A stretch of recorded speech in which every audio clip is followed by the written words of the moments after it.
जी, साक्षित्व की स्थिति में इंटेंस मेडिटेशन का क्या रोल है और व्यक्ति की ऊर्जा या कोई जगह की ऊर्जा उसकी ज़्यादा इम्पोर्टेंस है या इंटेंस मेडिटेशन इम्पोर्टेंट है, जहाँ पे ऑटोमेटिक कैथारसिस हो रहा है वगैरह। प्रश्न देखने में छोटा है, बहुत बड़ा और बहुत सारे उलझाव हैं प्रश्न में। तो प्रश्न को धीरे धीरे खोलते हैं। पहली बात, साक्षित्व क्या है? साक्षित्व को समझना पड़ेगा। और इंटेंस मेडिटेशन में क्या साक्षित्व का क्या रोल है? साक्षित्व की स्थिति में होने के जहाँ पर ऑटोमेटिक कैथारसिस हो रहा है तो वहाँ पे इंटेंस मेडिटेशन का ज़्यादा रोल है उसके बाद में, या व्यक्ति की ऊर्जा जैसे कोई हाँ, मतलब साक्षित्व के बाद में इंटेंस मेडिटेशन का ज़्यादा रोल है क्या? और जहाँ पर कि कैथारसिस हो रहा है, कैथारसिस स्वतः ही हो रहा है, हो रही है। प्रश्न थोड़ा उलझा हुआ प्रश्न है ये, कि देखिए कि कैथारसिस हो रही है। कैथारसिस हो रही है मतलब अभी जो है साक्षित्व घटा नहीं है ना। और हालांकि ऐसा भी नहीं है, कैथारसिस जब बहुत ज़्यादा हो रही होती है तो वहाँ साक्षित्व घट भी जाता है। अपने आप को कैथारसिस करते हुए जाना भी जाता है, वहाँ साक्षित्व घट भी जाता है। कि साक्षित्व के बाद में उसका क्या रोल है इंटेंस मेडिटेशन का? साक्षित्व के बाद में इंटेंस मेडिटेशन की ज़रूरत ही नहीं है। मेडिटेशन, इंटेंस मेडिटेशन कहने का तात्पर्य आपका किसी मेथड से है। मेथड्स का कोई रोल ही नहीं है। साक्षित्व जहाँ घट गया वहाँ पर तो मेथड की ज़रूरत ही नहीं है, वहाँ तो ध्यान में स्थिति है। यदि साक्षित्व घटा है मतलब आप ध्यान में स्थिति में हैं। साक्षित्व घटा है का अर्थ है कि ध्यान की सहज स्थिति आ चुकी। अब किसी इंटेंस मेडिटेशन की ज़रूरत ही नहीं है। तो फिर आगे कैसे जाए? नहीं, आगे कैसे जाएगा सवाल बाद में आएगा। पहले तो सवाल यह है कि यदि साक्षित्व है, साक्षित्व घट गया है, साक्षित्व घट गया है तो किसी मेथड की ज़रूरत ही नहीं है। मेथड थी इसलिए कि साक्षित्व घटे।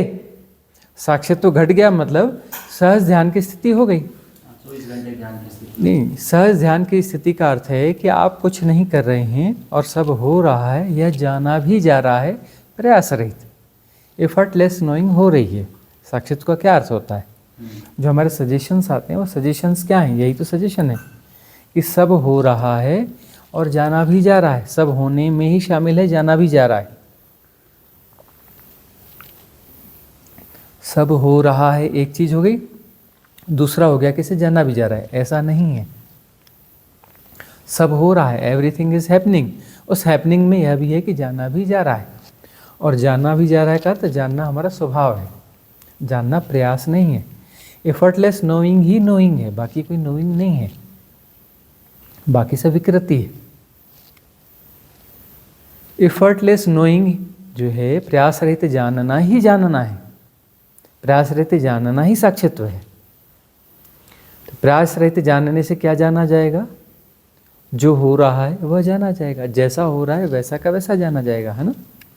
जो है सो है और उसे जाना जा रहा है। परमात्मा की सबसे सुंदर परिभाषा क्या है? जो है सो है, मतलब उसमें एक्सेप्टेंस है। जो है सो है, जैसा है ठीक है, परफेक्ट है, जैसा है उसमें किसी करेक्शन की जरूरत नहीं है।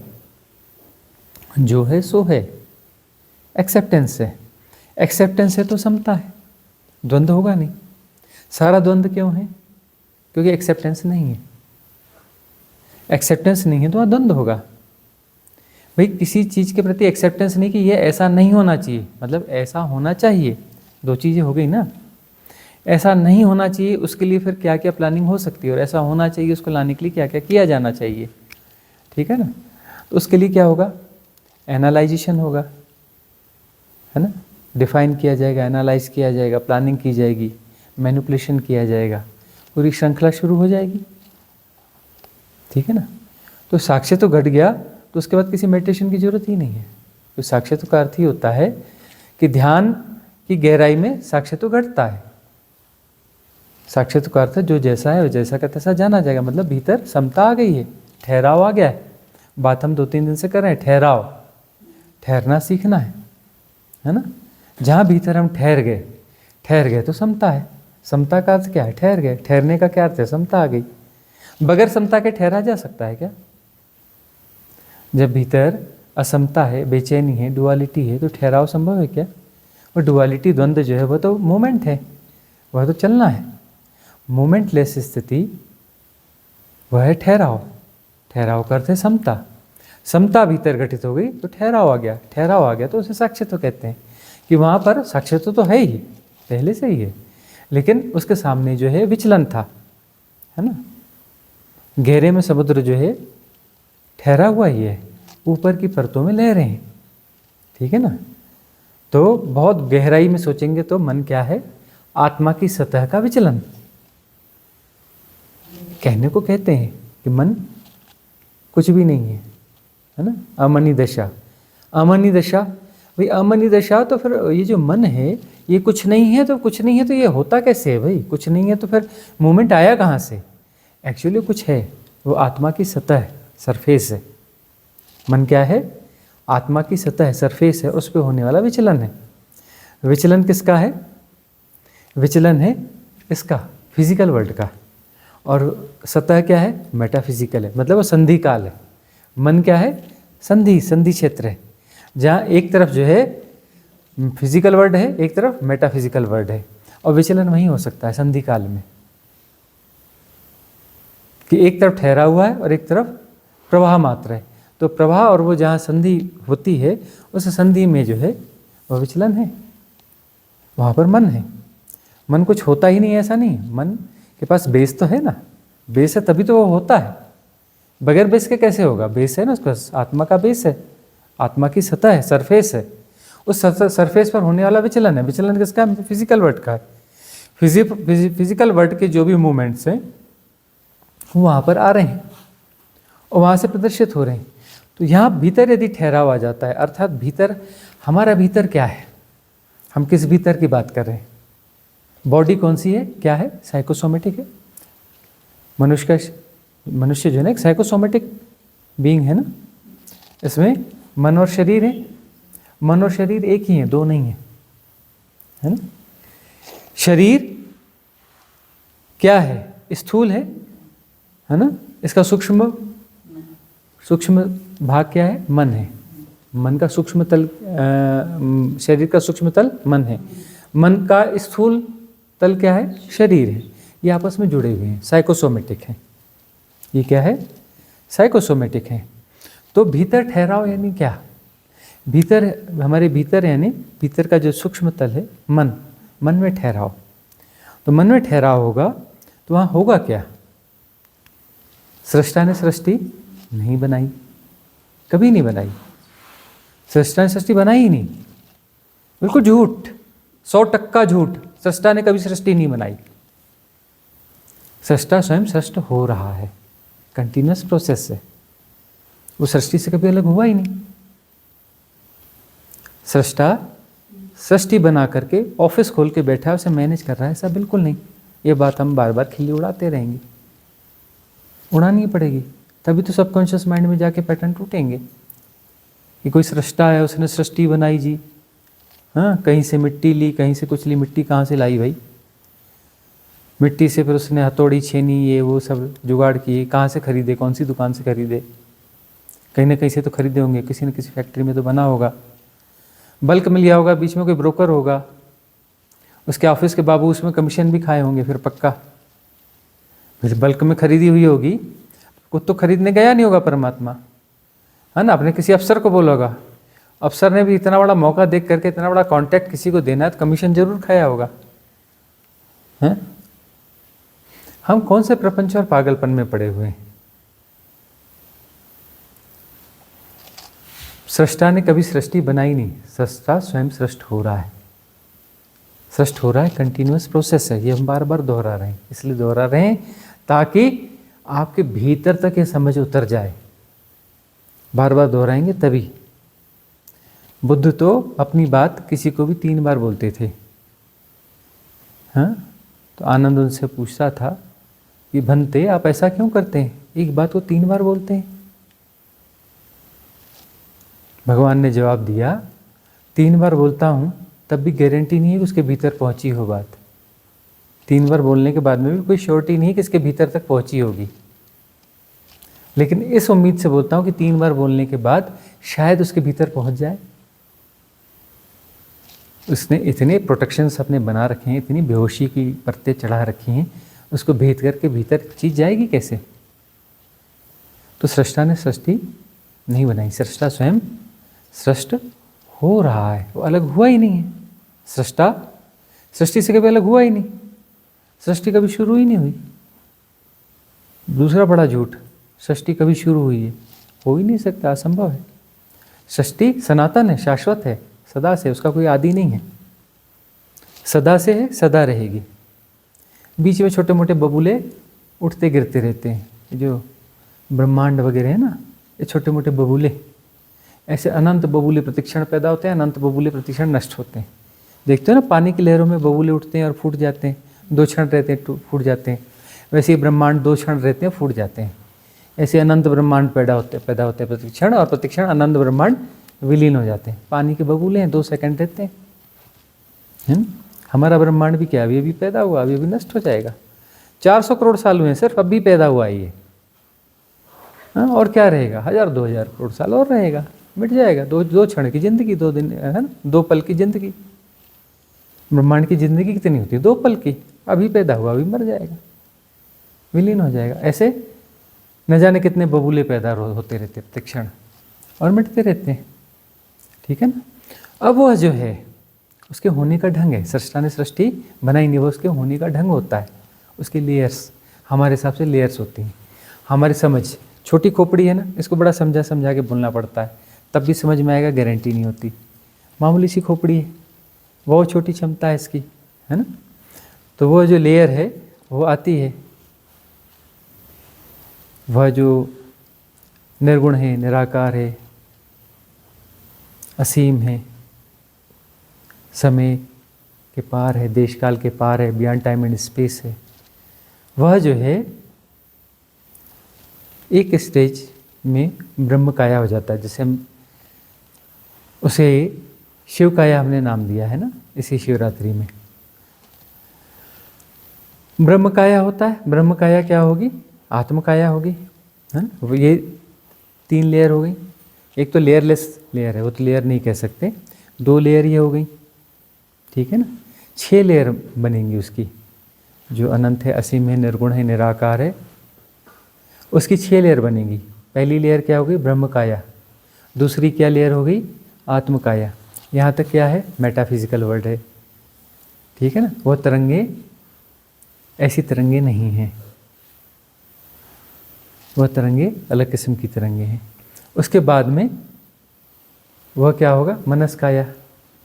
उसके होने का ढंग है, उसके होने का ढंग है ब्रह्म काया। ब्रह्म काया के होने का ढंग है आत्म काया। आत्म काया के होने का ढंग है मनस काया, ठीक है ना। उसके होने का ढंग है। तो यहीं पर वो संधि काल है, यहीं पर वह संधि काल है, जहाँ पर फिजिकल वर्ल्ड शुरू होता है, जहाँ भौतिक जगत का आरंभ होता है।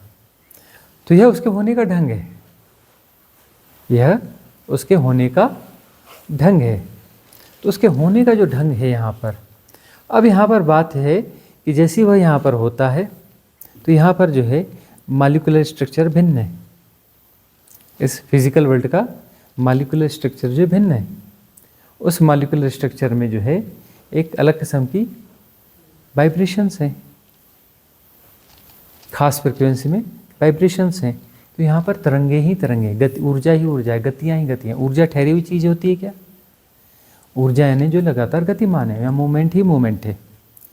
भौतिक जगत किसको कहते हैं? जहाँ मूवमेंट ही मूवमेंट है, मूवमेंट ही मूवमेंट है। भौतिक जगत किसको कहते हैं? जहाँ गतियाँ ही गतियाँ हैं, मूवमेंट ही मूवमेंट है ना।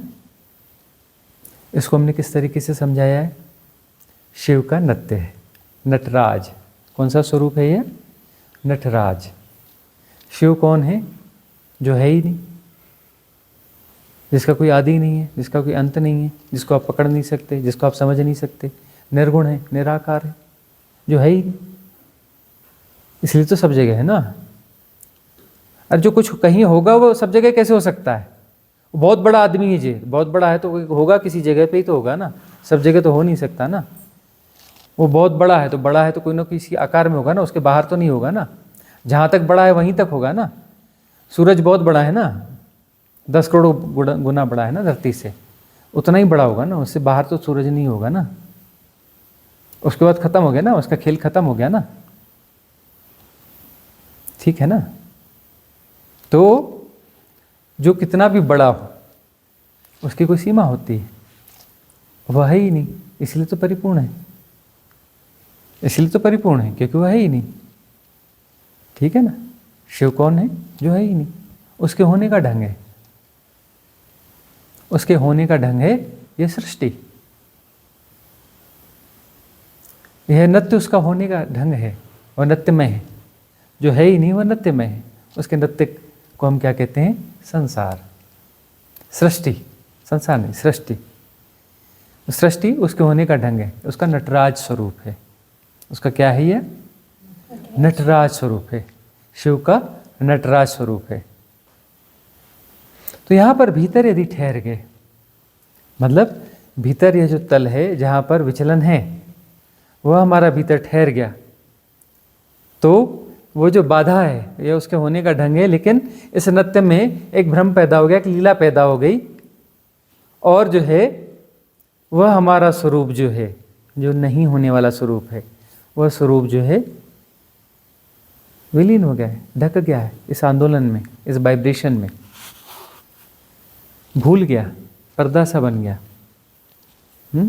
समुद्र की गहराई लहरों में ढक गई, लहरें लहरें दिख रही हैं, लगता है बस ऐसा ही होगा, है ना। हम केरल या गोवा में थे कहीं, गोवा के रिमोट गोवा में, ये वाले गोवा में नहीं, किसी रिमोट गोवा में थे। बहुत गोवा के स्टेट है, शहर नहीं है, उसके किसी दूरस्थ गांव में थे। तो वहाँ पर एक समुद्र तट पे हम गए, और समुद्र दिखता नहीं वहाँ से, पहाड़ी इलाका है, पहाड़ी इलाका है। हमने पूछा समुद्र कहाँ है? बोले बस ये पहाड़ है, वो ख़त्म हो रहा है ना, वहीं पे तो समुद्र है। वहाँ जाके देखा तो नीचे समुद्र है।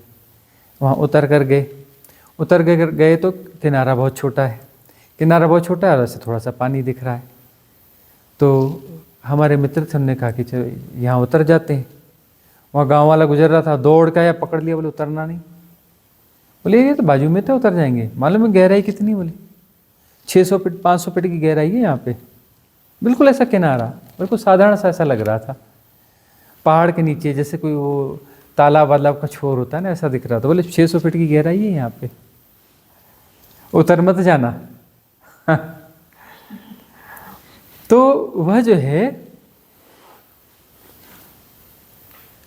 उसके होने का ढंग है यह सृष्टि, ठीक है ना। और समुद्र की जो लहरें हैं, लहरों पे मत जाना, लहरें जो है उसकी गहराई को आंकने नहीं देती, ठीक है ना। तो मन जो है उस शिव तत्व की गहराई को आंकने नहीं देता है। तो मन जैसे ही ठहर जाता है गहराई प्रकट हो जाती है। और गहराई कौन है? हम ही हैं, हमारा होने हम ही हैं, और यह हमारा होने का ढंग है। हम अपने मूल स्वरूप में प्रतिष्ठित हो जाते हैं। तो ठहराव चाहिए, भीतर क्या चाहिए? ठहराव चाहिए। साधना क्या है? ठहराव, है ना। भीतर से ठहर गए, विचलन समाप्त हो गया। विचलन समाप्त हो गया तो मतलब समता आ गई, समता आ गई तो विचलन समाप्त हो गया, है ना। समता आ गई तो उसे ही कहते हैं साक्षी। साक्षी का अर्थ है कि बीच में विचलन नहीं रहा, सब दिखने लगा। उसको जो यहाँ दिखना बंद हो गया था उसे दिखने लग गया, बीच का पर्दा विचलन हट गया तो सीधा वहाँ से दिखने लग गया, दिखने लग गया। बीच में असमता नहीं है, कोई विचलन नहीं है, समता में प्रतिष्ठित हो गया, भीतर ठहरा हो गया तो उसे दिखने लगा, उसे ठीक ठीक दिखने लगा, पूरा पूरा दिखने लगा। उसे क्या बोलते हैं? साक्षी। आ गया समझ में? साक्षी, बीच का विचलन हट गया तो वह दृष्टि जो है, दृष्टि की बाधा हट गई, वह जान रहा है, जानना हो रहा है। Effortless knowing. क्या वह जानने के लिए चेष्टा करता है? वह तो है ही नहीं, कैसे चेष्टा करेगा? कोई हो तो चेष्टा करे, वहाँ तो कोई है ही नहीं, है ना। कोई वो है ही नहीं और उसके होने का ढंग यह है ही नहीं का क्या अर्थ है? क्योंकि किसी सेपरेशन में है ही नहीं वह, वह अनंत है, असीम है, निर्गुण है, निराकार है, वह है ही नहीं। इसीलिए तो शिव है, इसीलिए तो महान है। शिव को सबसे महान कहते हैं ना, महादेव कहते हैं। क्या कहते हैं? महादेव, महान। शिव जो कैलाशों के वासी हैं, उन्होंने देशना दी ना, उस नाम से ही शिव कह दिया। किसे? उसे, जिसका कोई नाम नहीं है, जिसका कोई रूप नहीं है। बताया एक रूप वाले ने, और रूप वाला यहाँ रहता था। ये पहाड़ में रहते हैं ना, उसके पीछे एक और पहाड़ है, कैलाश मानसरोवर, वहाँ रहते थे वह। उन्होंने बताया, हमने बहुत समय पहले पूरा विज्ञान खोल के बताया है। हमारे पास आदि स्रोत वही है, वो नहीं हम आदिनाथ भी कहते हैं। 24 नाथ है ना। अंतिम नाथ कौन है? महावीर। पहले नाथ कौन है? आदिनाथ, वृषभ देव, नंदी पे सवारी करने वाले शिव, कैलाशों के वासी, है ना। तो वह जो है 84 नाथ में भी वही शुरुआत के नाथ वही है। कोई भी नाथ पकड़ो, कहीं से भी पकड़ो, कोई भी नाथ जो है, नाथ मत कर लो डोर, किसी भी नाथ को पकड़ो, पहुँचेगे वहीं पर, महादेव के पास पहुँच जाओगे, कैलाशों के वासी के पास पहुँच जाओगे। इतिहास में सबसे पुराना हमारे पास वही है। बुद्ध का भी यही रहेगा ना, वो तो सब घूम फिर के वहीं पहुँच जाएंगे, वहीं पहुँच जाएंगे कि वो जिस देशना की बात कर रहे हैं, शिव सूत्र में वह देशना निकल के आ जाएगी। शिव सूत्र में वह देशना निकल के आ जाएगी, है ना। बुद्ध हो, महावीर हो, कोई भी हो, सब वहीं से जुड़े हैं, उसी देशना को सब फॉलो करते हैं। बोलते हैं शैव अलग, ये अलग, वो अलग, वो नहीं, वो सब घूम फिर के शैव के पास ही जाना पड़ेगा।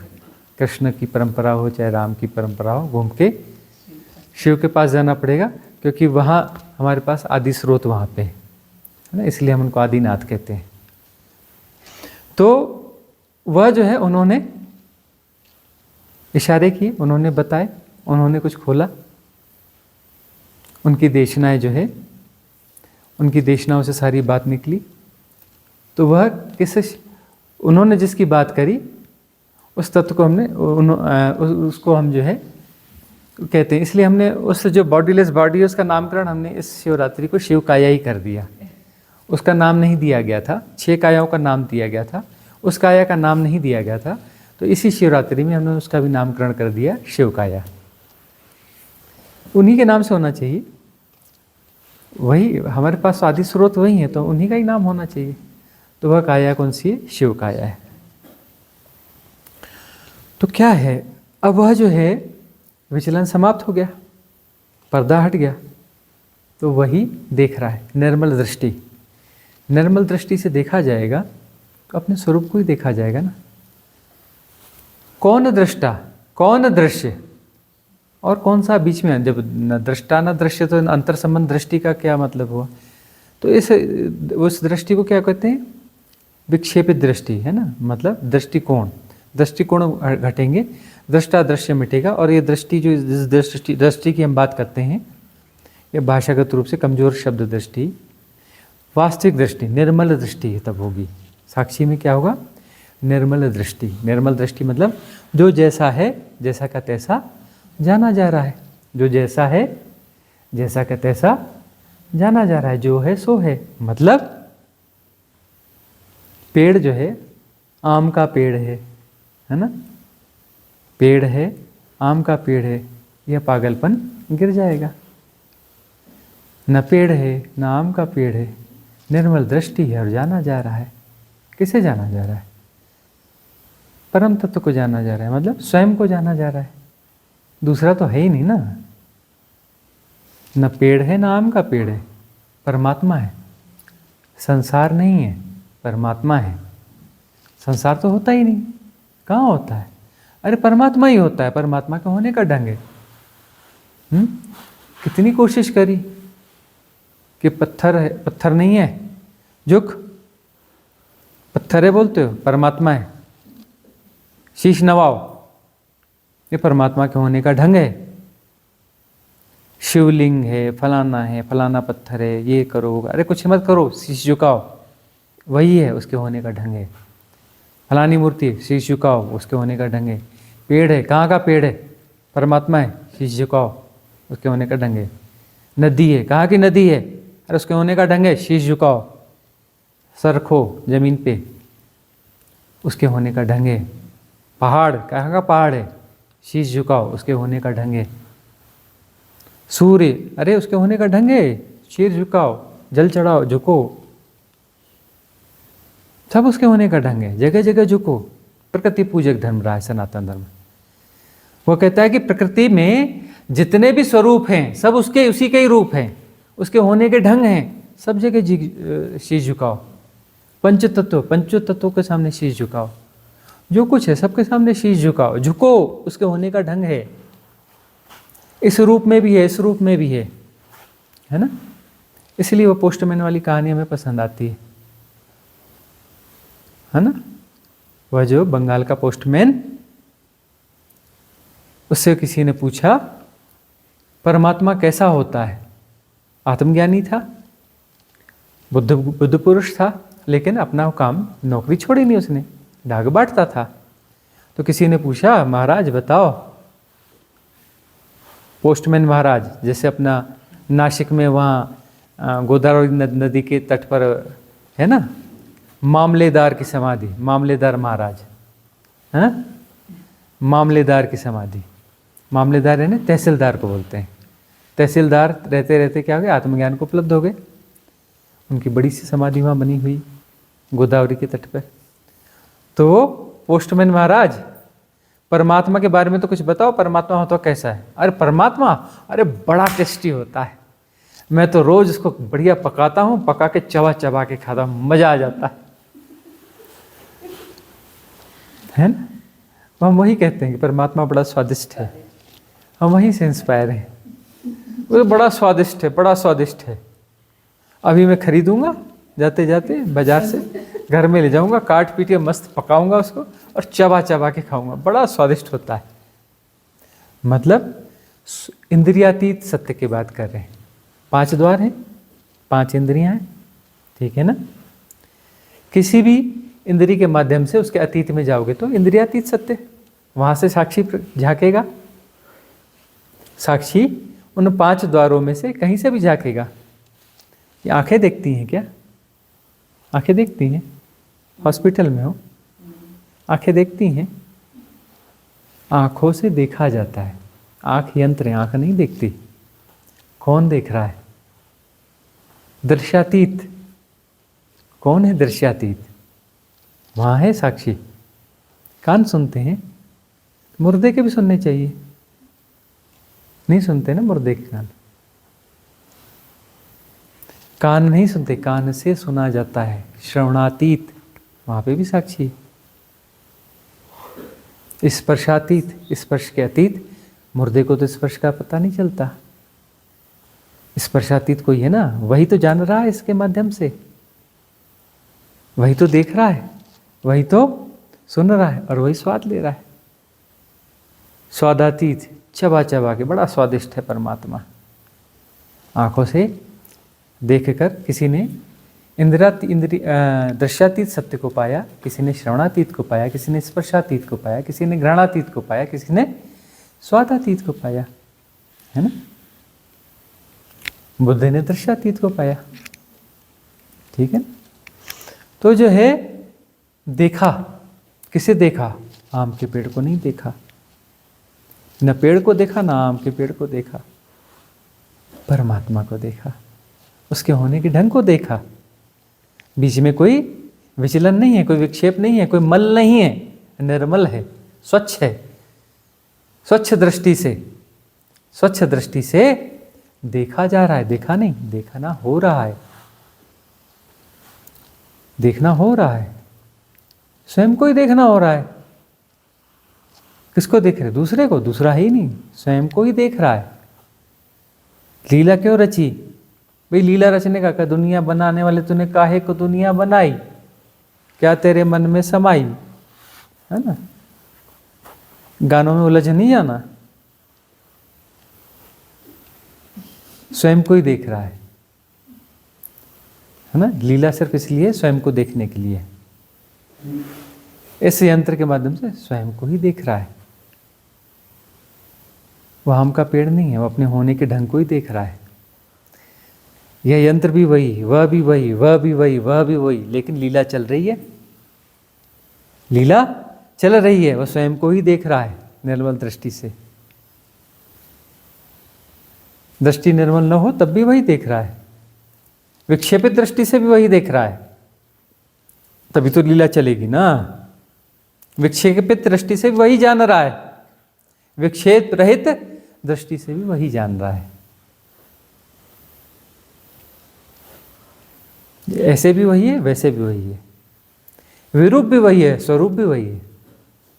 विरूप भी उसके होने का ढंग है, लीला है, स्वरूप भी वही है, और विरूप स्वरूप की ओर गतिमान है। लीला का अर्थ क्या है? साइकिल है ना, सब कुछ साइकिल में है ना। क्या चीज साइकिल में नहीं है? सुबह, दोपहर, शाम, रात, रात के बाद क्या? वापस सुबह, चक्कर पूरा हो गया। ग्रीष्म, वर्षा,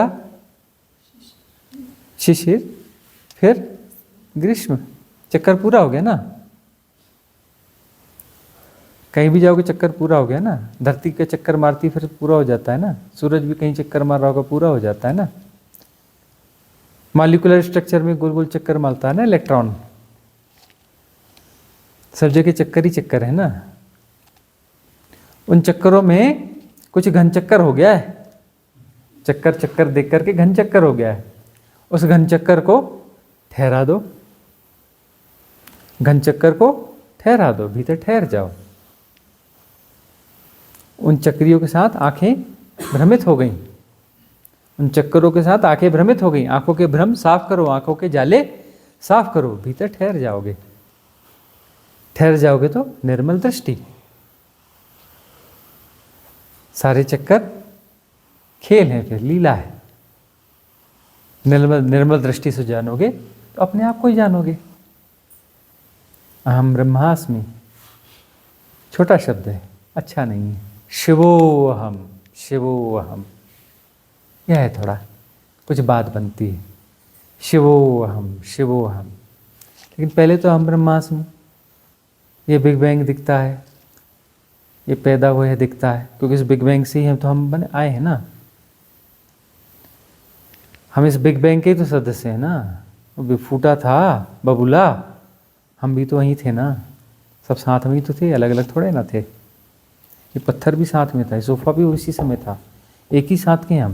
ये सोफ़ा भी, हम भी, आप भी। ये फर्श भी उसी समय था, ये मोबाइल भी उसी समय था, स्टैंड भी उसी समय था, एक ही साथ तो निकले थे। जब बबूला उठा था बिग बैंग का, एक ही साथ तो निकले थे ना। अब ये अपना मोबाइल बन गया, ये स्टैंड बन गया, ये पत्थर बन गया, वो बन गया, ये आदमी बन गया, ये कीड़ा बन गया। निकले तो सब साथ में, सहोदर है ना, सहोदर है ना, सब एक ही साथ तो निकले थे, अलग अलग तो निकले नहीं थे। वही फैलते चले गए। हाँ, धरती माता भी उसी में निकली थी। ये नाना जी हमारे सूरज उसी समय निकले थे, मामा जी चंदा मामा भी उसी समय निकले थे, सब साथ में ही थे, है ना। वो जो तारा, सुप्त तारा, जब उसमें विस्फोट हुआ तो एक टुकड़ा सूर्य बन गया, बाकी टुकड़े इधर उधर रह गए। जो इसकी गिरफ्त में रह गए, जो इसके गुरुत्वाकर्षण में रह गए, वो चक्कर मार रहे हैं, बाकी कुछ बाहर निकल गए। तो ये हमारे रिश्तेदार हैं ना। कोई नाना है, कोई मामा है, कोई मौसी है, कोई चाचा है। इसलिए तो ज्योतिष काम करता है ना, रिश्तेदार है, एक ही साथ थे, एक ही साथ थे, ऊर्जाओं से अभी भी जुड़े हुए हैं। इसलिए तो ज्योतिष काम करता है ना। नवग्रह के प्रभाव किस लिए काम करते हैं? सब रिश्तेदार हैं हमारे, उसी से तो हम बने हैं, उसी से तो उठे हैं ना। बाकी सारी शक्तियां काम करती हैं, सब एक साथ थे, सब रिश्तेदार हैं, सहोदर हैं। तो जो है निर्मल दृष्टि, महावीर कहते हैं सम्यक श्रवण। सबसे ऊंचा कौन? श्रावक। श्रावक का मतलब क्या? जिसका सुनना होता है, सुनने में बीच में टांग नहीं फंसाता, गुणा भाग नहीं लगाता, तो सुनना होता है। यह कार की आवाज़ है, यह गाली क्यों दे रहा है? ध्यान में बैठे से पता नहीं है। हम ध्यान में बैठे, कम वक्त गाली देते हुए जा रहा है, ये फलाना, ये देखता हूँ बाद में उसको, ये प्लेन को भी जाना था, ध्यान में बैठे हम, ये झिंगुर की आवाज़ आ रही है, ये फलाना हो रहा है, इस आदमी को ध्यान घटेगा?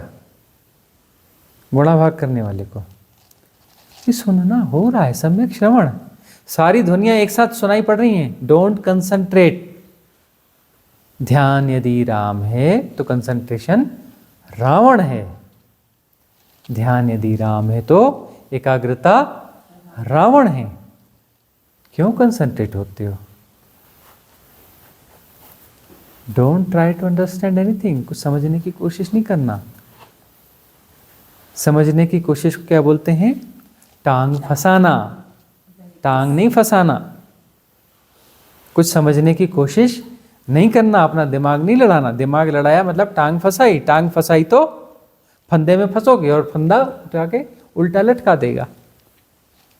टांग नहीं फंसाना, कुछ समझने की कोशिश नहीं करना। सम्यक श्रवण, सारी ध्वनियां एक साथ सुनी जा रही हैं साइमल्टेनियसली।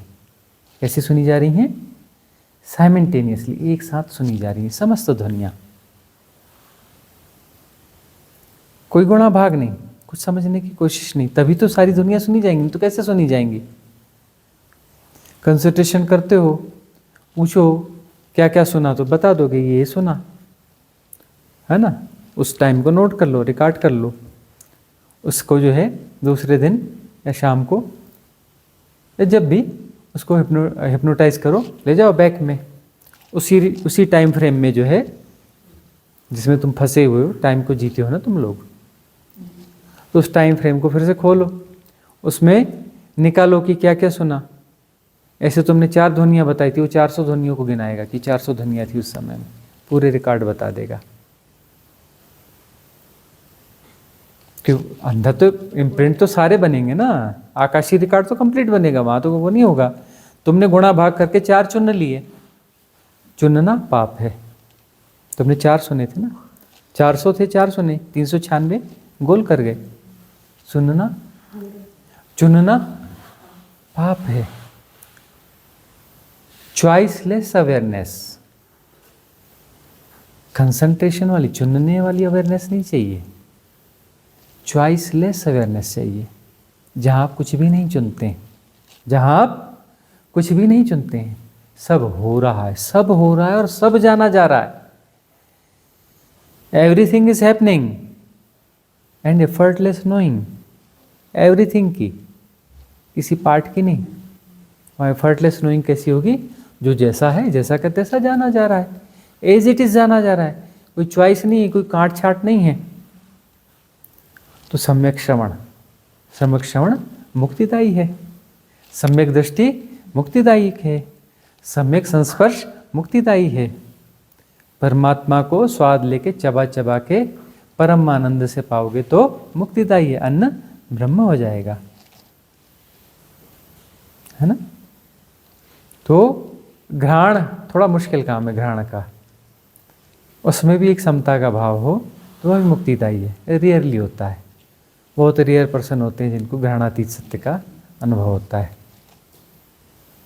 सबसे ज़्यादा आँखों वाले हैं, दृश्यातीत, उसके बाद श्रवणातीत, उसके बाद में स्वादातीत, उसके बाद स्पर्शातीत, सबसे लास्ट में क्या आता है? घ्राणातीत। 5 द्वार हैं, 5 माध्यमों से उस अतीत सत्य को जाना जाता है जो इसके अतीत है। Metaphysical, metaphysical truth. मेटाफिजिकल को जानते ही पता चलता है फिजिकल मेरे होने का ढंग है। मेटाफिजिकल में तो 2 नहीं बचते, तभी तो जाना जाता है। परमात्मा को छुआ नहीं जा सकता, लेकिन परमात्मा हुआ जा सकता है। परमात्मा को कभी नहीं छुआ जा सकता, लेकिन परमात्मा हुआ जा सकता है। परमात्मा से आप कभी नहीं मिल सकते। हम बहुत लोग कहते हैं तो हमने बहुत कोशिश करी, भाई ठीक है बुलाओ, लंच पे बुलाते हैं उसको, आया ही नहीं कभी। बहुत खबर भेजी हमने, आया ही नहीं, कहीं है ही नहीं। भाई होता तो खबर ना पहुंच गई होती। अरे भाई हम कहाँ VIP लंच कराएंगे, आओ, आता ही नहीं। ऐसा परमात्मा होता नहीं भाई। तो परमात्मा को छुआ नहीं जा सकता, परमात्मा हुआ जा सकता है। तो साक्षी के बाद किसी इंटेंस मेडिटेशन की जरूरत ही नहीं है। मेडिटेशन मेथड्स, मेडिटेशन नहीं, मेडिटेशन मेथड्स की कोई जरूरत नहीं है। अब मेडिटेशन की जरूरत का, मेडिटेशन का क्या अर्थ है? ध्यान घट गया मतलब साक्षी घट गया, साक्षी घट गया मतलब समता आ गई, समता आ गई मतलब खेल खत्म हो गया, गुणाभाग खत्म हो गया, कोई गुणाभाग बचा ही नहीं। ठीक है ना? अगला प्रश्न आपका है। गुरुजी, जैसे अभी बताया कि सृष्टा खुद सृष्ट हो रहा है और ये शिव का एक तरह से नृत्य है, नाटक है, लीला है, वही देखने वाला, वही करने वाला। अगर सब है ही वही, तो फिर मुक्ति क्या है और क्यों है और उसके बाद क्या है?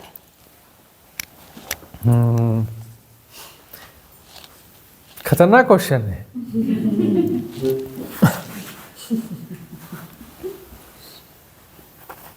अब यदि वही है, उसी के होने का ढंग है, तो मुक्ति है क्या?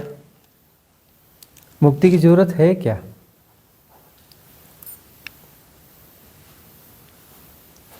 समझ सको तो हम भी ढूंढ रहे हैं, जनक को ढूंढ रहे हैं। जो भीड़ आती है ना, इसमें ढूंढते हैं जनक कहाँ छुपा है, कहाँ छुपा है, कहाँ छुपा है। जनक मिलेगा तो सभी बोलेंगे बेवकूफ, गधे, मुक्त होगा। ऐसे कैसे मुक्त होगा? तुझे बांधा कभी था? तुझे बांधा ही नहीं था तो मुक्ति की तरफ जा रहा है। कहाँ की मुक्ति? कैसी मुक्ति? तू बांधा कब था पहले बता। कब बांधा तुझे? किसने बांधा? बता, रिकॉर्ड बता। तुझे बांधा है ना, किसने बांधा? चल उसका नाम बता। कब बांधा बता। कैसे बंधा? तू कहाँ बंधा है? बंधन दिखा, दिखा बंधन। तो जनक जो है बोलेगा हाँ रे, मैं तो मुक्त हूं। कहाँ बंधा हूं मैं? कभी नहीं बंधा था। फिजूल की बात। बिल्कुल सही। गुरुजी बिल्कुल सही। ओ जाला था दिमाग का, हट गया। बंधा तो मैं था ही नहीं, मैं तो मुक्त ही हूं। खेल खत्म, पैसा हजम। कहाँ बंधे हो? किसने बांधा? कैसी मुक्ति? किससे मुक्त होना है बताओ? मुक्त होना है किससे? वही अभी क्लियर नहीं है कि क्या है, मतलब क्यों है और उसके बाद क्या है। ये पूरा प्रोसेस क्या है? अगर कंटिन्यूस प्रोसेस है तो किससे मुक्ति है? किससे मुक्त होना है? कौन सी प्रोसेस है? क्या समझना है? जन्म मरण से। जन्म मरण से? अच्छा, मरण क्या होता है? मरण क्या होता है? जन्म क्या होता है? अरे सब इधर उधर से कहीं सुनी बातें हैं, इन्फ्लुएंसेस हैं। कहाँ जन्म होता है किसका? किसकी मृत्यु होती? कैसे इन्फ्लुएंस के शिकार हो? कब कौन मरता है? कब कौन पैदा होता है? कब कौन फंसता है? किस इन्फ्लुएंस के शिकार हो? बस इन्फ्लुएंस ही तो है, और है क्या? इस पागलपन में पड़े हो। अरे सब कचरा उठा के फेंक दो। न कोई जन्म है, न कोई मृत्यु है, न कोई बंधा है, न कोई मुक्त होता है, न कोई पाप है, न कोई पुण्य है, न कोई आत्मा है, न कोई परमात्मा है। कोई आत्मा है जी, कोई परमात्मा है, कौन से किस खेल में पड़े? कोई दो चीज होगी, कोई आत्मा है जी, परमात्मा है जी, मुक्त है जी, अमुक्त है जी, ऐसा है जी, वैसा ही। क्या पागलपन में पड़े हो? कैसी आत्मा, कैसा परमात्मा? झाड़ू लगाओ, फेंको सबको। कहाँ किस गार्बेज में फंसे हो? आत्मा, परमात्मा, मुक्ति, प्रोसेस है, यह है, ऐसा है। काहे की प्रोसेस है? अरे जो है सब ठीक है भाई, जैसा होना चाहिए वैसा है। कैसी प्रोसेस है? काहे की प्रोसेस है?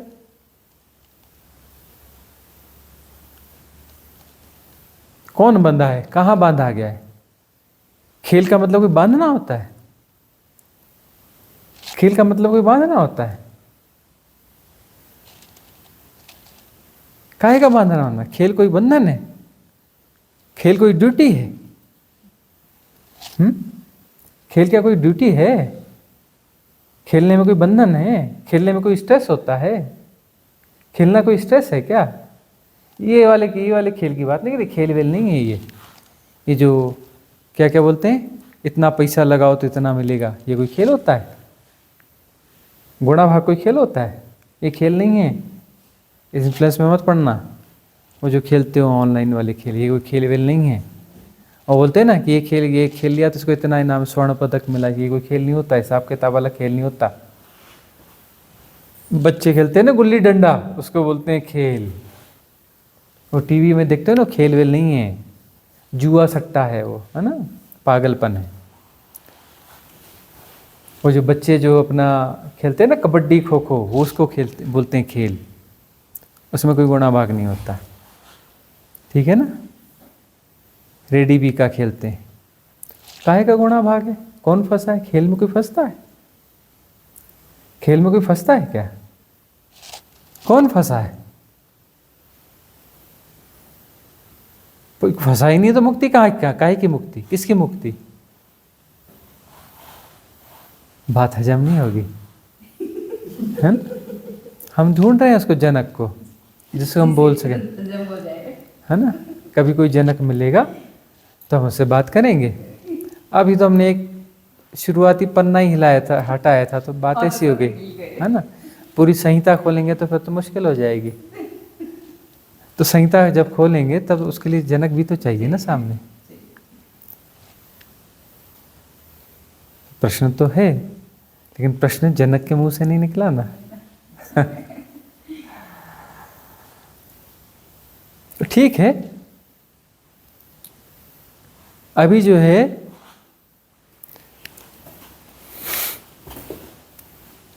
उसके आगे क्या, उसके पीछे क्या, इसको छोड़ो।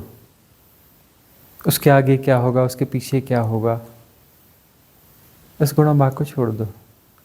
हियर एंड नाउ, अभी और यहीं जो है जैसा है उसको स्वीकार करो सहजता से। हियर एंड नाउ, जो जैसा है उसको वैसा स्वीकार करना सीखो। अस्वीकार है बहुत, स्वीकार करना सीखो। जो जैसा है उसको वैसा का वैसा स्वीकार करो। स्वीकार करोगे तो ठहराव आएगा। ठहराव आने से क्या होगा? विजडम जागेगी। क्या होगा? राइट इंटेलिजेंस ग्रो होगी। राइट इंटेलिजेंस का क्या मतलब है? भीतर विक्षेप कम होते चले गए। विक्षेप क्यों कम होंगे? क्योंकि स्वीकार्यता बढ़ेगी। रेजिस्ट करोगे, जो जैसा है उसके प्रति रेजिस्ट करोगे तो रेजिस्ट करने में ज़्यादा मूवमेंट होगा। जितना रेजिस्ट करोगे उतना ज़्यादा मूवमेंट होगा, उतना ज़्यादा विक्षेप पैदा होगा। तो उस विचलन में जो है समझ कमज़ोर होती जाएगी। ठहर जाओगे तो समझ परिपूर्ण हो जाएगी। ठहरने के साथ में विजडम कंप्लीट हो जाती है। भीतर ठहर गए, समता में प्रतिष्ठित हो गए तो समझ परिपूर्ण हो जाएगी। विजडम 100% हो जाएगी, मतलब प्रज्ञा हो जाएगी। क्या हो जाओगे? प्रज्ञावान हो जाओगे। और प्रज्ञावान जो है जहाँ भी देखेगा तो मिस्ट्रीज अनफोल्ड होती जाती हैं। सृष्टि अपने रहस्य खोलती चलती है, जो विचलन से रहित है उसके लिए। जो भीतर से ठहर गया है, प्रकृति अपने रहस्य खोलती चलती है, अनावृत हो जाती है। इसे गुरुजी रितिंद्रा प्रज्ञा कहते हैं। हाँ, अब यह जो है ऐसा कहते हैं ना कि प्रकृति जो है अपना घूंघट सबके सामने नहीं खोलती। किसके सामने खोलती है? जो स्थिति प्रज्ञ है, मतलब जो ठहर गया है।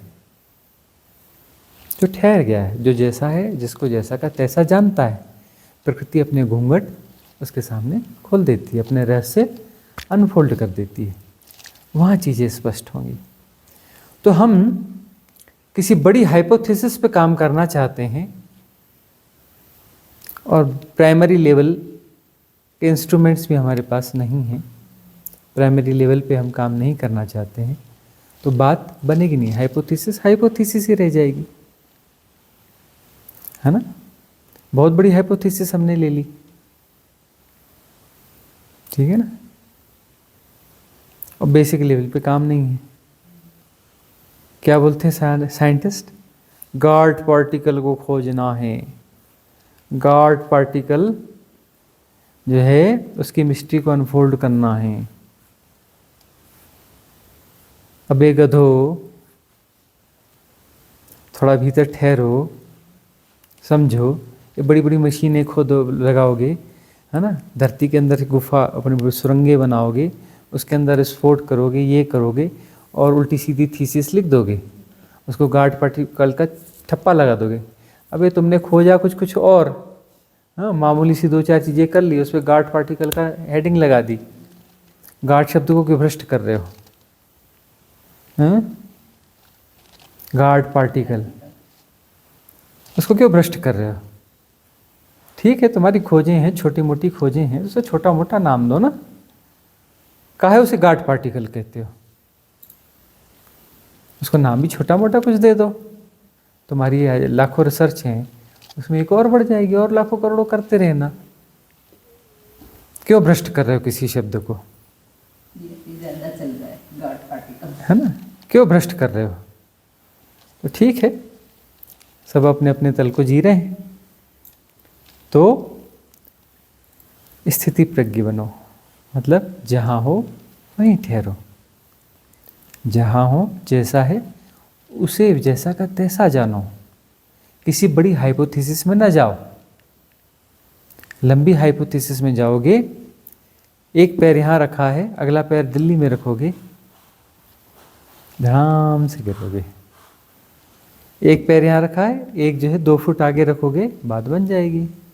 फिर 2 फुट आगे रखोगे, 1 फुट आगे रखोगे, धीरे धीरे धीरे धीरे जो है दिल्ली भी आ जाएगी, बम्बई भी आ जाएगा, शिकागो भी आ जाएगा, लंदन भी आ जाएगा। एक एक कदम में सब आ जाएगा, ठीक है ना।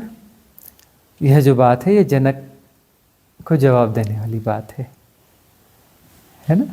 जब भी जनक आएगा, जनक को हम समझा देंगे। उस जनक के साथ सबको मिलेगा ना, मुझे सुनना। हाँ, तो जनक को हम ढूंढ तो रहे हैं, कब से तो ढूंढ रहे हैं। नहीं मिला तो हमने गैप मार दिया था 20 साल का, बोले जनक तो अभी है ही नहीं। 20 साल के बाद फिर प्रकट हुए हैं, फिर ढूंढ रहे हैं, जनक अभी मिला नहीं, देखो कब मिलता है। चाइना मत चले जाना।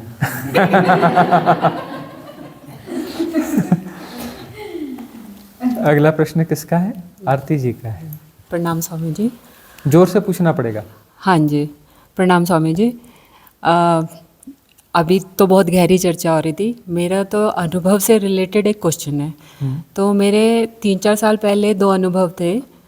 उसमें एक अनुभव था कि पूजा करने बैठी थी, तो पूजा करके थोड़ी देर आंख बंद किया है, तो मुझे 2 काले नैन दिखाई दिए हैं, काले काले से, और चरण दिखाई दिए नूपुर वाले, बहुत सुंदर। और आँखों से खैर आंसू निकल गए, समझ आया कि ये कृष्ण हैं। और एक अनुभव हुआ था, मैं ऐसी एक कबाड़ सी जगह में बैठी हुई थी, बारिश हो रही थी और ध्यान लगा रही थी, मॉर्निंग का ही टाइम था। तो उसमें हुआ था कि ऐसे लगा कि मेरे ऊपर साक्षात शिव खड़े हुए हैं, और मैं बस उनका जैसे चरण पकड़ा और रोती रही। और सच्ची में रो रही थी मैं, और देख रही हूँ बिल्कुल सर पे हाथ भी नहीं रख रहे। फिर मैंने कहा कुछ नहीं चाहिए मुझे, सिर्फ शरणागति चाहिए और कुछ नहीं चाहिए। तो उसमें फिर उन्होंने मेरे सर के ऊपर हाथ रखा वो, और मैं ये पूछ रही थी, एक तो ये था कि कृष्ण की मैं कभी उपासक नहीं रही हूँ बचपन से ही। वैसे तो मैं इतना किसी खुलेआम में, मतलब मैं मंदिर नहीं जाती थी, कुछ नहीं, लेकिन ये था कि मन ही मन रामचरित्र बहुत अच्छा लगता है मुझे, तो राम जी को बहुत मानती हूँ, और मन ही मन मतलब बहुत ज़्यादा उनको करती हूँ। राम उपासक हूँ मैं अंदर से। तो कृष्ण दिखाई दिए, और शिव का तो चलो मैंने बता दिया। मेरा ये था प्रश्न इसमें ये है कि आपने जैसे बताया था कि ये हमारे दिमाग का प्रोजेक्शन है, तो वाकई में ये प्रोजेक्शन है? राम इसको आप बहुत मानती हैं? बचपन से अंदर से उनके चरित्र बहुत अच्छा लगता है। जानती नहीं है तभी तो मानती हैं, जो जानता नहीं वही तो मानता है।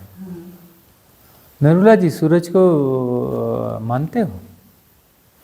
तो देखते हो, जानते हो। जानते हो ना, मानने की जरूरत तो नहीं है ना। दिखाई दे रहा हूँ। हाँ, तो मानने का अर्थ है कि जानते नहीं हो। जानते नहीं उसमें।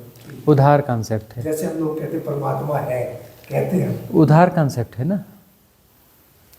राम को मानते हो मतलब राम उधार मिले, नगद मामला नहीं है, उधार मामला है। ठीक है ना। उधार मामला है तो जो भी आएगा वो मेंटल प्रोजेक्शन ही होगा, कहीं ना कहीं से उधार हुआ। शिव कैसे थे दिखने में? बस एक हल्की से ऐसे छवि थी कि मुझे था कि वो है ऊपर, ऐसा था। दिखे तो होंगे ना प्रॉपर, सांप वाप रहा होगा ना? सांप नहीं था, ठीक से नहीं दिखे। बस वो था कि कोई मुद्रा नहीं थी, मतलब फेस वो था, एक्सप्रेशनलेस थे। फेस कैसा वाला था? ना मुस्कुरा रहे थे ना कुछ। नहीं नहीं, वही जटा जूट वगैरह तो सही होगी ना। इतना नहीं, मतलब ये है कि हाँ है कोई मेरे पास। वो गौर से देखना आप, वो कहीं ना कोई अपना चित्र कोई मन में बसा होगा बचपन का, वही वाले देखे होंगे। हाँ, इसीलिए मैं पूछी थी, वो मैंने प्रोजेक्शन ही थे क्या? जिसको जो दिखते हैं ना वही वाले दिखते हैं। जो आसपास का मंदिर या जो फोटो घर में टंगी रही होगी, बचपन में देखी रही होगी, वही वाले दिखते हैं, दूसरे वाले नहीं दिखते। या फिर 2-3 चित्रों ने वो किया तो उनका फिर मिक्सअप करके फ्यूज़न वाला एक बनता है, वही दिखता है ना। ये जो है ना वो कौन था कह रहा था, हमने कहा था भी हम नाम भूल गए, ढूंढ के बताना। वो चित्रकार था ना यहाँ का, साउथ का ही तो था ना। हाँ हाँ, रवि राय, हाँ रवि वर्मा, राजा रवि वर्मा, राजा रवि वर्मा। ये राजा रवि वर्मा की जय। इन्होंने ही सारे चित्र दिए हैं, देवी देवता ये वो। उसके बाद ही सारी मूर्तियाँ भी वैसी बनी हैं, बहुत सारी ना। हालांकि उसके पहले भी मूर्तियाँ तो थीं, लेकिन जो अभी चित्र बड़े आए हैं ना, शिव का चित्र, राम का, कृष्ण का, इसका, देवियों का, फलाना ठिकाना, राजा रवि वर्मा। कितने 100-200 साल पहले, 250, अंग्रेजों के समय थे, 250 साल हो गए, 250-250 साल पहले में ना। और फिर वो उन्होंने कंपनीज भी बनाई, उनकी कंपनी फिर अपना फ्लॉप भी हुई, डूबी भी, फिर पार्टनरशिप करी, फिर कुछ किया। अंग्रेजों के साथ उनका कुछ था, डील था, कुछ था। तो उन्होंने बहुत सारे चित्र बनाए, और उनके बनाए हुए जो चित्र हैं वही चित्र प्रचलित है। फिर उसी को फिर अपडेट होते चलते हैं, एक बार हो गए तो फिर अपडेट, अब तो कंप्यूटर में इसमें उसमें करके। हाँ, फिर बाद की जो मूर्तियाँ बनी है ना, जैसे यहाँ पे एक मूर्ति बनी है शिव जी की, ये रवि वर्मा वाली है। रवि वर्मा ने जो बनाया ना, उसके आधार पे ही बनी है। ये जितने भी सारे बनते हैं ना, सब में रवि वर्मा की छाप है। ये रवि वर्मा के बाद जो है ना, उस पर रवि वर्मा की छाप मिलेगी, कोई भी मूर्ति हो, चित्र हो, कुछ भी हो।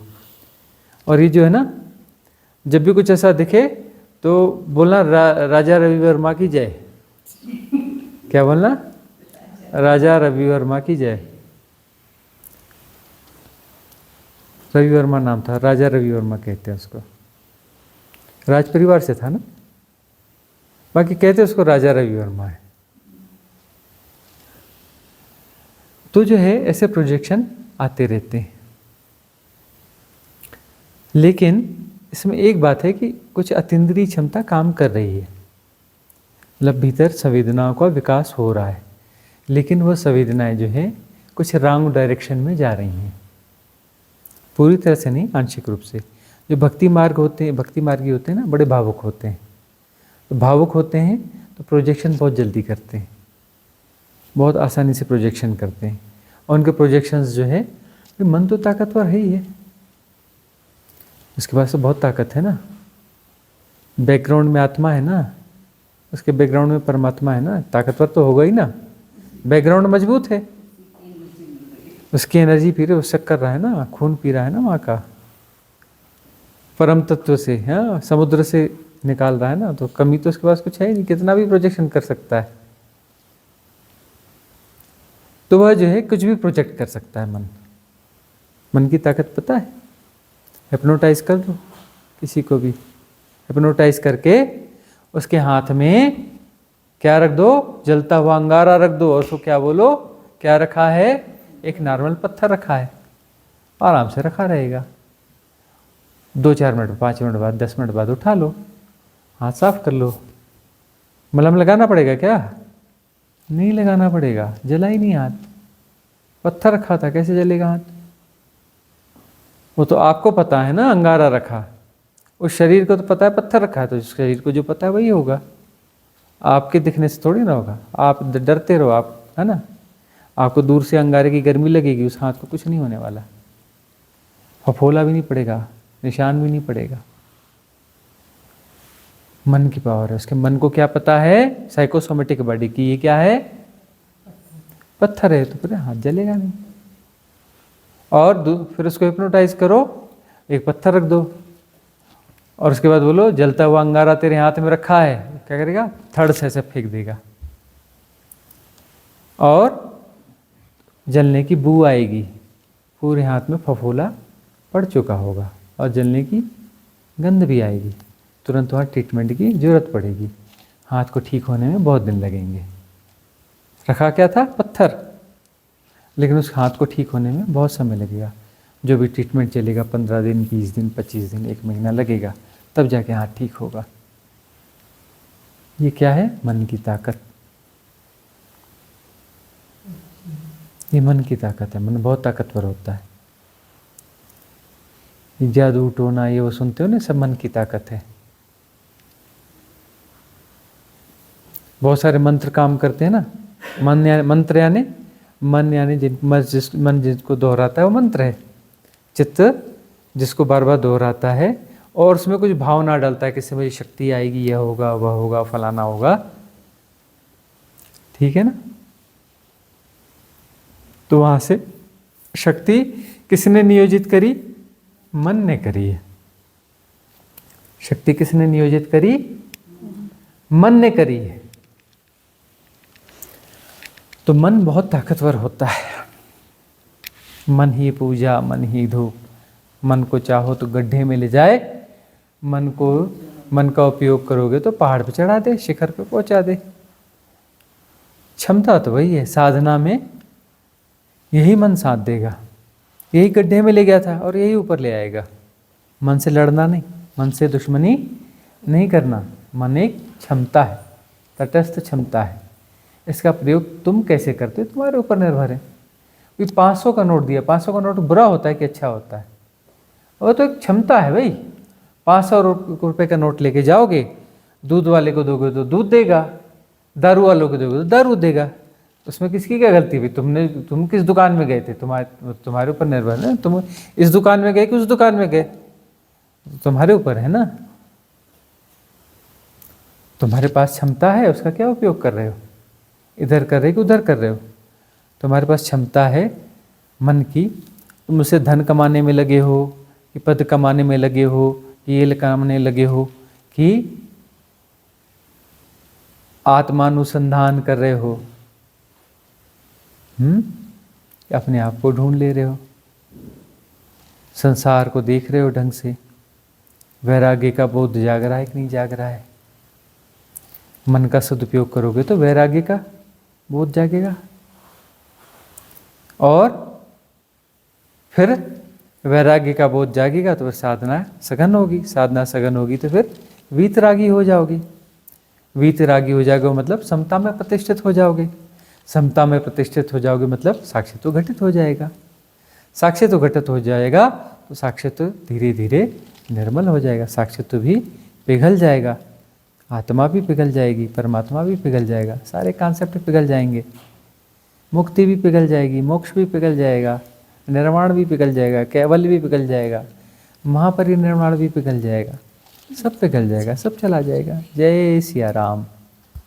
खेल खत्म, पैसा हजम। ठीक है ना, खेल खेलते रहो। शब्द ही है, सब खेल है। आत्मा, परमात्मा, ये वो सब मन की ये मोटे प्रोजेक्शन है, वो थोड़े थिन प्रोजेक्शन है। आत्मा, परमात्मा, मुक्ति है, आत्मज्ञान, कैवल्य, ये थोड़े बारीक प्रोजेक्शन है। प्रोजेक्शन वो भी है, ठीक है ना। एक एक कदम चलना पड़ता है कि मोटे से पतले की तरफ चलो। बाद में जनक को एक झपाटा मारेंगे, बेवकूफ़ तू अमुक्त कब था, तू बंधा कब था, कौन सी मुक्ति की बात कर रहा है, तेरे को बांधा किसने, कब बांधा, कब फंसा था तू। एक झपाटा पड़ेगा तो बोलेगा अरे मैं तो मुक्त ही हूं, बंधा तो मैं था ही नहीं, किस पागलपन में था। अगला प्रश्न किसी का है? स्वामी जी अपने आधा सवाल का जवाब तो मुझे नहीं। आपको जोर से पूछना पड़ेगा, वो हाथ में लेके बोलना पड़ेगा। नहीं स्वामी जी, मैं प्रणाम स्वामी जी।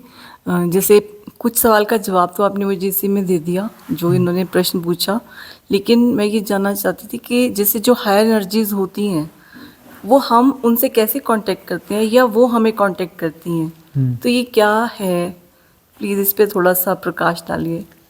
हायर एनर्जीज से आप कैसे कांटेक्ट कर सकते हैं या वो आपसे कैसे कांटेक्ट करती हैं? वो आपसे इसलिए कांटेक्ट करती हैं कि आपने उनको बोल के आए हो।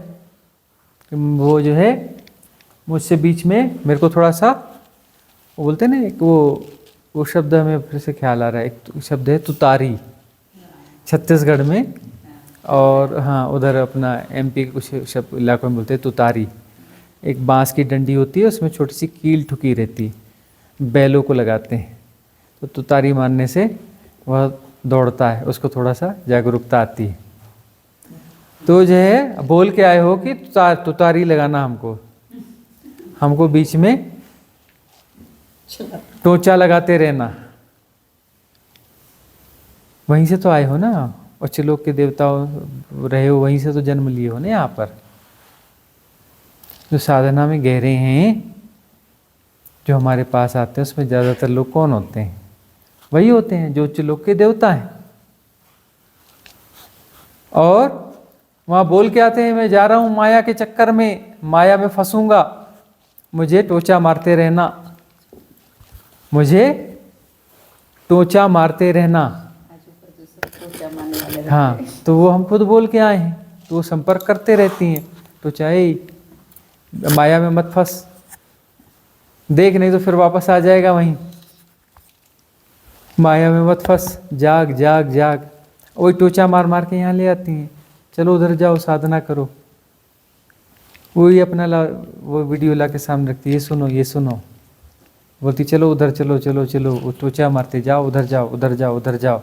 मन बोलता है अरे नहीं जाना, अरे ऐसा है, अरे वैसा है, फिर वो टोचा मारते, नहीं जाना पड़ेगा, जाओ जाओ साधना करो, ऐसा करो, टोचा मार मार के ले आते हैं। बहुत सारे लोग बोलते हैं हम तो आना ही नहीं चाह रहे, तो पता नहीं कैसे आ गए, हमारा मन तो आधा अधूरा था लेकिन तब भी हम पहुंच गए। अरे हम तो आना चाहते थे लेकिन हमको आने देने के लिए इतनी बाधाएं थी आसपास में, हम कैसे आ पाते, हम तो सोच ही नहीं पा रहे थे कि हम आ पाएंगे, लेकिन तब भी आ गए। कहाँ से आ गए, कैसे आ गए, लेकिन आ गए। वो जो है टोचा मार मार के पहुंचा दिया जाता है। बोल के तो आए थे कि संपर्क करते रहना, टोचा मारते रहना, कुछ कुछ करते रहना, माया में फंसने जा रहे हैं। और इस बार छलांग लंबी लगनी चाहिए, जंपिंग बोर्ड पर लंबी छलांग लगनी चाहिए। ऐसा नहीं कि जंपिंग बोर्ड पे आधी अधूरी छलांग ली तो 64 डायमेंशन में कहीं ना कहीं फिर किसी हायर बीइंग में जाके फिर फंस जाएं। छलांग ऐसी मारनी है कि इसके पार, 64 आयामों के पार परम मुक्ति, वहां पर उस आयाम का कोई आयाम ही नहीं, तो कोई बचा ही नहीं। परम मुक्ति का अर्थ है कोई सेपरेशन बचा ही नहीं। तो हायर बीइंग्स तो संपर्क करती रहती हैं।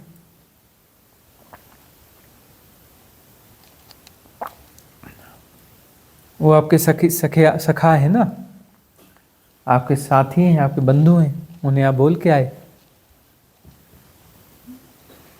अब हायर बीइंग्स से कोई यहाँ से नीचे से संपर्क करना चाहे तो वह भी कोशिश करता है, देवताओं की पूजा क्या है? हायर बींग्स, उनसे संबंध स्थापित करने की कोशिश है। देवता यानी हायर बींग्स। देवताओं के रेजोनेंस पॉइंट होते हैं। जो मंदिर क्या है, बहुत सारे मंदिर होते हैं ना, पहाड़ों में देखते हैं मंदिर जगह जगह, सब हायर बींग्स से देवताओं के मंदिर है, उच्च लोक के देवता हैं। जाते हैं ना हम यहाँ पर एक मंदिर में, वहाँ पे हम, हाँ वहाँ पे जो हम ध्यान साधना में वहाँ पे बैठते हैं ना, बड़ी अच्छी एनर्जी बनती है। उनके रेजोनेंस पॉइंट है हायर बींग्स के, ऐसे बनाए जाते हैं। वहाँ उनका रेजोनेंस होता है, वहाँ उनका एनर्जी फील्ड होता है। तो वहाँ पर उनका अपने काम रहते हैं, वहाँ पर अपना वो एनर्जीज का काम है, अपनी एनर्जीज जो है वो डिस्ट्रीब्यूट करते रहते हैं। जो मांगोगे वो मिलेगा। संसार मांगोगे तो संसार में मिलेगा, मुक्ति मांगोगे तो मुक्ति के मार्ग पर कुछ न कुछ सहायता मिलेगी।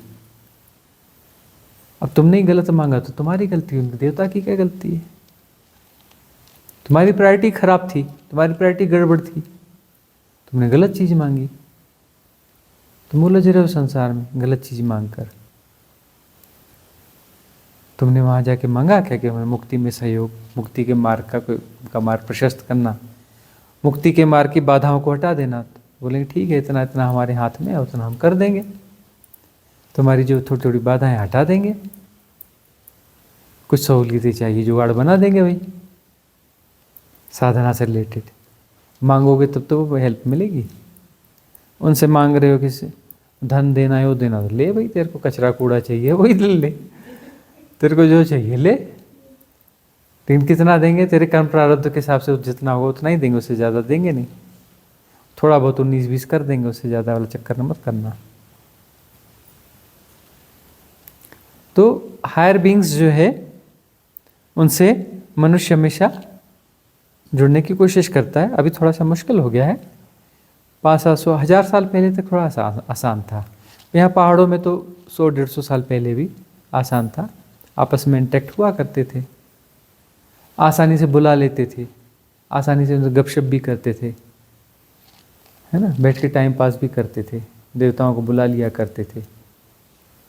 चरवाहे जो है, चरवाहे यही करते थे। तो चरवाहे टाइम पास कैसा करते हैं? आवाज़ लगा के बुला लेते थे देवताओं को, अरे यार महाराज जाओ आओ, बैठो बैठो, थोड़ा गपशप करते हैं। देवता इंटैक्ट होके किसी किसी पे रिझते थे, उसके साथ बार बार आते थे, किसी से नहीं रिझते थे, कई चरवाहे किसी बस आते ही नहीं थे, लेकिन कई इतनी अच्छी बीइंग होती थी उसके पास आ जाते थे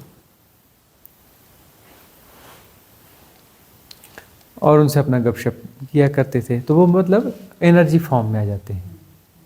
वो हायर बीइंग्स है ना, उनके डायमेंशन अलग हैं, तो वो जो है यहाँ की एनर्जी फॉर्म में क्रिएट करके अपना आ जाते हैं, इंटैक्ट हो जाया करते थे। पहले बहुत आसान था। नागार्जुन का नाम सुना होगा आपने ना, भगवान बुद्ध की परंपरा से। नालंदा यूनिवर्सिटी थी ना, विश्वविद्यालय, वहाँ पे HOD थे, रसायन शास्त्र के, रसायन विभाग के, केमिस्ट्री के HOD थे ना। वहीं तो आग लगी थी ना, हाँ, किसी ने मुगल ने लगाया था। कितने साल जली थी वो? कई सालों तक वो जलती रही। इतना बड़ा पुस्तकालय था, कई सालों तक जलता रहा। तो वहाँ पे जो है उनकी बुक्स भी रही होंगी, वो भी जल गई होंगी। HOD थे वो। 90 साल की उम्र में उनने देखा यह भी बुद्ध हो गया, यह भी बुद्ध हो गया, मैं इतना विद्वान, मैं जहाँ का तहाँ बैठा हूँ, एक सिर्फ केमिस्ट्री का HOD बन के बैठा हूँ। देखो ये चरवाहा बुद्ध हो गया, ये किसान बुद्ध हो गया, ये दुकानदार बुद्ध हो गया, और मैं कहाँ फंसा हुआ हूँ। तो उन्होंने इस्तीफा लिख के दिया कि भाई छोड़ो नौकरी, हम चले भाई, हम भी देखते हैं साधना क्या है, कैसा है। क्योंकि वो जो किसान और मजदूर बुद्ध हुआ, उसकी आभा ही बदल गई, वो कहीं का कहीं पहुंच गया। उसके सामने जो है हमारी कोई और ही नहीं, हमारी कोई हैसियत ही नहीं, औकात ही नहीं लगती। तो ये मारो गोली से रसायन विभाग को, निकल गए। चलते चलते चलते वो बिहार तक, शिशिला से, उधर से नेपाल पास पड़ता है ना, उधर से नालंदा में थे। तो नालंदा से उधर जो है बहुत दूर नहीं पड़ता है, जो भी होगा कुछ 100 किलोमीटर होगा, नेपाल पहुंच गए। काठमांडू है ना, जहाँ काठमांडू से 8-9 किलोमीटर आगे, 9 किलोमीटर आगे एक जो है वो पर्वत है काफ़ी बड़ा, उस पर्वत पे चढ़ गए। वहाँ उन्होंने साधना करी, आत्मज्ञान को उपलब्ध हुए 90 साल की उम्र में, 90-91 साल की उम्र में। तो उस पर्वत का नाम नागार्जुन पर्वत रखा गया है, उसको नागार्जुन पर्वत कहते हैं अभी भी। तो वहाँ से उतर के आए। वो जो है इतनी अच्छी स्टेज को उपलब्ध हो गए, ये हायर विंग्स उनसे मिलने आती थी, महाराज कृपा करो भी क्या करना है। बोले हमारे इधर चलो, हमारे लोक में। और वहाँ पर बहुत सारी बींग्स हैं, उनको आत्मज्ञान, उनको प्रवचन करो, साधना का पथ जो है आगे बढ़ाओ, कुछ दिमाग के ताले खोलो, चलो। तब वो क्या किया करते थे, उन्हें पता था इनकी क्षमताओं का। वह जो है HOD केमिस्ट्री के, उनको मॉलिक्यूलर स्ट्रक्चर का सब कुछ पता है। तो क्या करते थे, इस ध्यान में, साधना में जाकर के, ध्यान की गहराई में जाकर के अपनी बॉडी का जो मॉलिक्यूलर स्ट्रक्चर है उसको चेंज कर देते थे। पहले बोलते देवताओं तुम खड़े हो जाओ, तुमको मेरे को स्कैन करने दो, तुम्हारी एटॉमिक स्ट्रक्चर कैसा है, वाइब्रेशन की फ्रिक्वेंसी, तुम्हारे जो मॉलिक्यूलर स्ट्रक्चर के वाइब्रेशंस कैसे है, उसकी फ्रिक्वेंसी कैसी है, उसकी तरंग दैर्ध्य कितना है ना, उसका तरंग दैर्ध्य कितना है, उसके अलावा उसके प्रकंपन कितने हैं, प्रकंपन किस गति से चल रहे हैं, और तरंग दैर्ध्य कितनी है, वह वेवलेंथ कितनी है। तो वह जो है चेक स्कैन कर लिया, स्कैन करने के बाद बोलते हैं हाँ ठहरो, मैं अपनी चेंज करता हूँ। फिर अपने भीतर उतरते थे, और भीतर उतर के पूरा मॉलिक्यूलर स्ट्रक्चर, इसका ही नहीं, अपने कपड़ों का, सामान का, जो भी उनको ले जाना है, अपना कमंडल और मंडल सहित उसका भी चेंज कर देते थे। चेंज करके उस डायमेंशन का के इक्वल कर लेते थे। उस डायमेंशन अलग अलग हैं का मतलब क्या होता है भाई, मॉलिक्यूलर स्ट्रक्चर अलग अलग है वहाँ के, उसकी वेवलेंथ और उसकी फ्रीक्वेंसी वह अलग अलग है। एटॉमिक स्ट्रक्चर जो होता है ना, इलेक्ट्रॉन, प्रोटॉन, न्यूट्रॉन होता है, वह मैटर की तरह भासता है, मैटर है नहीं, कण नहीं है वह जो है एक खास वेवलेंथ में फ्रिक्वेंसीज हैं, प्रकंपन है ना, एक खास तरंग दैर्ध्य में प्रकंपन है। वो प्रकंपन इतने तेज हैं और ये बिल्कुल इतने सिस्टमेटिक हैं कि वहाँ पे कोई गैप जैसा दिखता नहीं। तो वहाँ पर वो अपना पदार्थ की तरह, मैटर की तरह बिहेव करने लगता है, मैटर की तरह लगता है। यही तो माया है ना। माया क्या है, पदार्थ है ही नहीं और पदार्थ की तरह व्यवहार कर रहा है। तो सृष्टि जो है, सृष्टि है ही नहीं, सिर्फ ऊर्जाओं का खेल है। पत्थर है ही नहीं, तालाब है ही नहीं, पेड़ है ही नहीं, लेकिन है तब भी है, नहीं भी है और है भी, यही तो माया है। पदार्थ जो है ही नहीं, लेकिन तब भी पदार्थ की तरह व्यवहार कर रहा है। तो वो जो है उस फ्रिक्वेंसी को चेंज करके उस डायमेंशन की जो फ्रिक्वेंसी है, अपर उच्च लोक की, हायर डायमेंशन की, उस फ्रिक्वेंसी के बराबर में मैच कर लेते थे, पूरा चेंज कर लेते थे। और चेंज करके उनके लोकों में प्रवेश हो गया, बैठे बैठे ही प्रवेश हो गया। भाई उच्च लोक के देवता यहाँ आते हैं तो क्या वो चल के आते हैं, सिर्फ चेंज ही करना है। कोई अलग अलग स्पेस है क्या? स्पेस तो कई की होगा ना, स्पेस तो कॉमन ही होगा ना। अनंतताएं दो हो सकती हैं क्या? स्पेस दो हो सकते हैं क्या? स्पेस तो एक ही होगा ना। अनंत आकाश तत्व तो एक ही होगा ना, वही होगा ना। तो उसमें जो है सिर्फ उस फ्रिक्वेंसी का फर्क है। तो फ्रिक्वेंसी जो है अलग अलग फ्रिक्वेंसी है, तो अलग अलग मॉलिक्यूलर स्ट्रक्चर हो गया। तो सब पैरेलल हैं, जितने लोग हैं पैरेलल हैं। देवलोक कोई कहीं आगे जा करके होगा? अरे क्या बेवकूफ़ी बात करे, हो फलाना डायमेंशन इतनी दूर होगा। अरे कितने भी दूर जाओगे यही डायमेंशन होगा। करोड़ किलोमीटर जाओ, हजार करोड़ किलोमीटर जाओ, खरबों किलोमीटर जाओ, खरबों लाइट ईयर्स दूर चले जाओ, एक ही डायमेंशन में होगा। और दूसरे डायमेंशन में जाना है तो इधर आने जाने की जरूरत नहीं, यही है सारे डायमेंशन।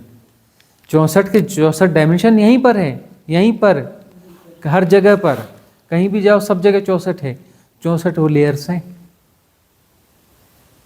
है ना। हम जो है वह पैरेलली हैं, हम उनसे टकरा नहीं सकते, है ना। इसी को वो दिखाया जाता है ना, वो तो 99% झूठ रहता है। वो जो सीरियल्स आते हैं ना उसमें भूत प्रेत दिखाते हैं, ये दिखाते हैं, 99% झूठ होता है, लेकिन 1% सच होता है। कोई भी चीज़ 100% झूठ नहीं हो सकती, कोई भी चीज़ 100% सच नहीं हो सकती। तो 99% झूठ होता है, 1% सच होता है। क्या कि उसमें दिखाता है कि आत्मा है, कोई एक चीज़ आ रही है और कार जा रही है और ब्रेक मारते मारते घुस गई, उसके अंदर से निकल गई और वो वहीं पे खड़ी, उसको कुछ डैमेज नहीं हुआ, ऐसा दिखाता है ना। 1% सच है, वो 99% झूठ होता है। तो वो जो है एक दूसरे से हम क्रॉस होते रहते हैं और एक दूसरे से टकराते भी नहीं हैं, क्योंकि उसकी फ्रिक्वेंसीज अलग अलग है। यहीं पर हैं सारे, यहाँ पर क्या देवता नहीं बैठे हैं, इतने लोग बैठे हैं जितने लोग आप आके बैठे हो। न जाने कितनी बींग्स यहाँ बैठी हैं, कितने ऊँचे लोग के देवता यहाँ भी बैठे हुए हैं, वो भी लाइन लगा के बैठे हैं यहाँ पर कि हम भी सुन लेते हैं। वो आप उनको नहीं देख पा रहे हो सकता है वो वहीं बैठे हो जहाँ नरूला जी बैठे हैं, और नरूला जी को डिस्टर्ब नहीं हो रहा है, उनको भी कोई डिस्टर्ब नहीं हो रहा है, क्योंकि वो अलग अलग फ्रिक्वेंसी है। उसी जगह पे बैठे होंगे, सेम बैठे होंगे, क्या बैठे हैं, बहुत सारे बैठे हैं, लेकिन आप उनको नहीं देख पा रहे हो। तो जो है वह यहाँ पर जो है उनको प्रकट करना है अपने आप को। तो प्रकट करने का अर्थ है कि वो उस फॉर्म ऑफ एनर्जी में आ जाएंगे, जो अपनी फ्रिक्वेंसी को थोड़ा चेंज करेंगे और अपने एक एनर्जी फॉर्म में जो है यहाँ पर वो दिखना भी चालू हो सकते हैं। युक्तेश्वर गिरी महाराज हुए ना, योगानंद के गुरु जी, लाड़ी महाशय के शिष्य, लाड़ी महाशय के शिष्य हुए ना युक्तेश्वर गिरी महाराज। वो किसी के बॉम्बे के होटल में थे ना योगानंद जी, तो वहाँ पर जो है इन्होंने याद किया तो उस फॉर्म में आ गए, है ना, उस फॉर्म में, एनर्जी फॉर्म में आकर वहाँ खड़े हो गए, बातचीत करी। बुद्ध ऐसे नहीं आते थे, लेकिन उन्होंने जो एक सपोर्ट सिस्टम डेवलप किया था, उस सपोर्ट सिस्टम में एक ऐसी चीज़ बनाई थी उन्होंने, इस साल की इस तिथि को, इस समय पर, इस स्थान पर, इस पर्वत पर 500 जो भिक्षु हैं वो इकट्ठे होंगे, लामास, है ना, 500 भिक्षु इकट्ठे होंगे, वो लामास इकट्ठे होंगे। उनकी गुणवत्ता ऐसी ऐसी होनी चाहिए, इस स्तर के होने चाहिए, इस स्टेज के होने चाहिए। वहाँ पर खड़े होंगे और इस प्रकार का कोई रिचुअल करेंगे, इस स्ट्रक्चर में खड़े होंगे, इस प्रकार का ऐसा होगा, तो मैं एक एनर्जी फॉर्म में आ जाऊंगा और इतनी देर तक रहूंगा, और उस समय जो जो प्रश्न किए जाएंगे उनके उत्तर भी दूंगा और अपना एक प्रवचन भी करूंगा और विदा भी हो जाऊंगा। और वो सालों तक काम करता रहा। अभी कुछ साल पहले डिस्टर्ब हुआ है, मुश्किल से मुझे लगता है 125-150 साल से ज़्यादा समय नहीं हुआ है, 125-150 साल पहले डिस्टर्ब हुआ है, उसके पहले तक ये काम करता रहा। ये बराबर 500 इकट्ठे होते रहे, एक कोई मर गया उस बीच में तो फिर खोजबीन चालू होती थी कि इस स्टैंडर्ड का दूसरा कोई लामा है क्या, उसकी परीक्षाएं होती थी, फिर वो उस लेवल पे पास हो गया तो उसकी एंट्री हो गई, फिर 500 का दल जाएगा, वहाँ खड़ा होगा, तो उन्हीं की सारी खड़े होने पर उन्हीं की एनर्जीज से जो है, उन्हीं की एनर्जी संगठित होकर के फिर वो एक फॉर्म बनेगा एनर्जी का, वहाँ की एनर्जी ये एनर्जी मिल करके, क्योंकि इसमें इनकी एनर्जी भी जरूरत थी। क्यों? क्योंकि बुद्ध का तो महापरिनिर्वाण हो चुका, बुद्ध का महापरिनिर्वाण हो चुका, तो फिर ये बुद्ध आते कहाँ से थे? उन्होंने जो कॉस्मॉस में एनर्जी सपोर्ट सिस्टम बिल्ड किया, ये हर सद्गुरु करता है। एनर्जी सपोर्ट सिस्टम एक बना के छोड़ के जाता है कि पीछे जो लोग रहेंगे उनको कहीं ना कहीं से सपोर्ट मिलता रहेगा। वह छोड़ करके वह महापरिनिर्वाण हो गया ना, मुक्त हो गए, लेकिन वैसा क्रिएट कर देते हैं। तो उन्होंने वो क्रिएट किया हुआ था। और एक और कारण था उसका, एक कारण और था, उन्होंने अपने जो है ना 3 शरीर भी छोड़े थे। वो काम इसलिए करता था, वो 2,500 साल जो काम किया ना, उसमें एक बड़ा कारण ये था, उन्होंने अपने 3 शरीर जो है ना, ये शरीर गिरा, बाकी वो मुक्त हो गए। लेकिन जो 3 शरीर होते, 7 शरीर होते ना, फिजिकल बॉडी, भौतिक शरीर, इसके पीछे इथरिक बॉडी, आकाश शरीर, कॉजल बॉडी, सूक्ष्म शरीर जिसको कारण शरीर कहते हैं, मनस बॉडी, मेंटल बॉडी, मनस शरीर, मनस काया, उसके पीछे आत्म काया, स्पिरिचुअल बॉडी, ब्रह्म काया, कॉस्मिक बॉडी और बॉडीलेस बॉडी, जिसे हमने शिव काया नाम दिया है। तो वह जो 3 शरीर हैं, इथरिक बॉडी, कॉजल बॉडी और मेंटल बॉडी, इन 3 बॉडी को संगठित करके ऊर्जा दे करके स्टेबल करके गए थे। कहाँ स्टेबल किया था? कॉस्मोस में, है ना। और डिवाइन एनर्जी सपोर्ट सिस्टम जो बनाया था उसके संरक्षण में छोड़ के गए थे, वह उसके संरक्षण में छोड़ के गए थे। क्यों किया था ऐसा? सुजाता को वचन दिया था उरुवेला में, जिसको बोध गया कहते हैं आजकल। उरुवेला गांव की जो लड़की है सुजाता, जिसने उसे उनको अंतिम भोजन कराया था। अंतिम भोजन का तो वो वाला बुद्धत्व के पहले का भोजन है ना, वह भोजन कराया था, जिसके बाद बुद्धत्व ने उपलब्ध हुआ था। उस 14 साल की लड़की को उसने प्रश्न पूछा था बुद्धत्व के बाद में, जब वो उरुवेला छोड़ के जा रहे थे, तो जाते जाते उन्होंने बच्चों को बुलाया था, जो भी 4-5-7 बच्चे थे ना, 7-8 बच्चे थे जो उनका ख्याल रखते थे। उनके मित्र संगी साथी वही तो थे। बोधि वृक्ष के पास में ही कुछ थोड़ा आगे जाने पर एक गांव था, ऐसे 5-7 घरों का, 7-8-10 घरों का ही गाँव था, उससे बड़ा गाँव नहीं था। उरुवेला बहुत छोटा सा गाँव था। तो उसमें जो है वो जो छोटे छोटे बच्चे, चरवाहे बच्चे और आते थे और उनके साथ रहते थे, उनका आसन वगैरह कुशाका वही बना के देते थे। और वो सुजाता उनका भोजन वही लाती थी, क्योंकि उस गांव का सबसे संपन्न परिवार वही था। तो अपने भोजन में से थोड़ा सा चावल उसमें कुछ कुछ डाल के ले आती थी, भोजन देती थी। और अंतिम वो जो बुद्धत्व के पहले का अंतिम भोजन भी उसने ही ला के रखा था, खीर जो रखी थी। तो उस सुजाता को ने कुछ प्रश्न पूछा था कि भंते, अब आप जा रहे हैं, हमें छोड़ के जा रहे हैं, जाते जाते कुछ प्रश्नों का उत्तर दे जाइए। बाकी जो लड़के थे, लड़कों की उम्र किसी की 5 साल, 7 साल, 8 साल, उनके प्रश्न थे, उनके भी थे, लेकिन उतने गहरे प्रश्न नहीं थे। ये बड़ी थी लड़की, 14 साल की थी, तो इसके जो है इसके प्रश्न कुछ बड़े गहरे प्रश्न थे। हालांकि वो जो जितने बच्चे थे तो सारे के सारे बहुत जल्दी कुछ ही जन्मों में ज़्यादातर ज्ञान को उपलब्ध हो गए, वो निर्वाण को उपलब्ध हो गए। तो वो सुजाता है, सुजाता को कहा उन्होंने कि देख, तेरा जो प्रश्न है, मैं ये नहीं कहता कि इस प्रश्न का मैं उत्तर नहीं दूंगा, लेकिन इस प्रश्न के उत्तर का मुहूर्त नहीं है अभी, वह बेला नहीं है, वह घड़ी नहीं है, इस समय के काफ़ी पहले हो जाएगा। इसका जब मुहूर्त पकेगा, वह बेला आएगी, तब मैं इसका उत्तर दे दूंगा। ऐसा कहकर वो गए थे। और तब उन्हें जो है वो सब करना पड़ा, क्योंकि उन्होंने वचन दे दिया था सुजाता को, और सुजाता को नकारा नहीं जा सकता था।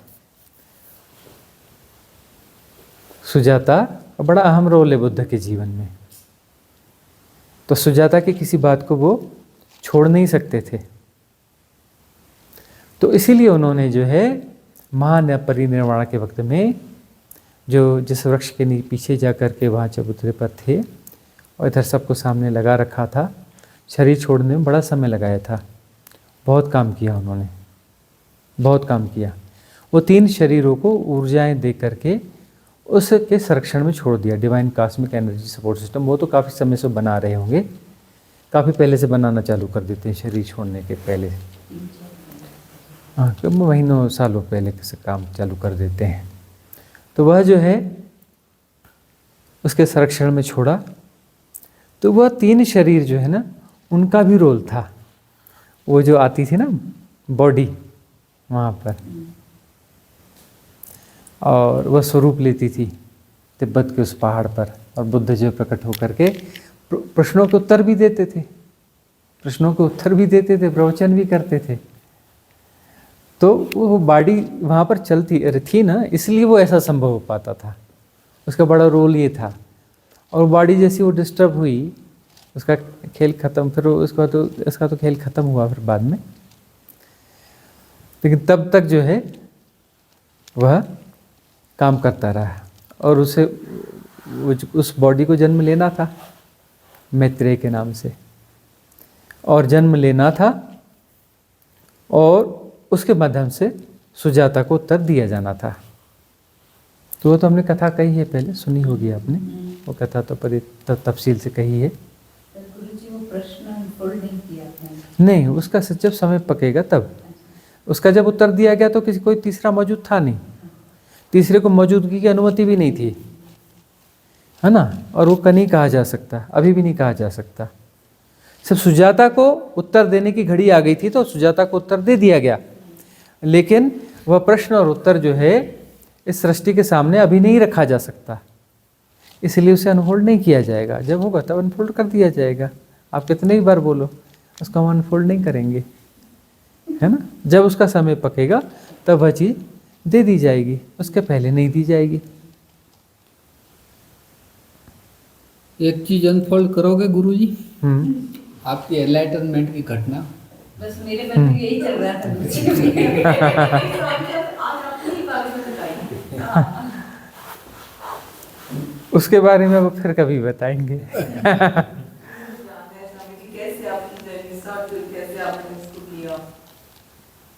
फिर कभी उसकी चर्चा होगी, जब उसका मुहूर्त आएगा तब उसकी चर्चा हो जाएगी। तो ठीक है, तो मैं एक प्रश्न पूछता हूँ, लेकिन अंदर में शायद 5, 7, 10 प्रश्न है, ऐसा मेरे को लग रहा है।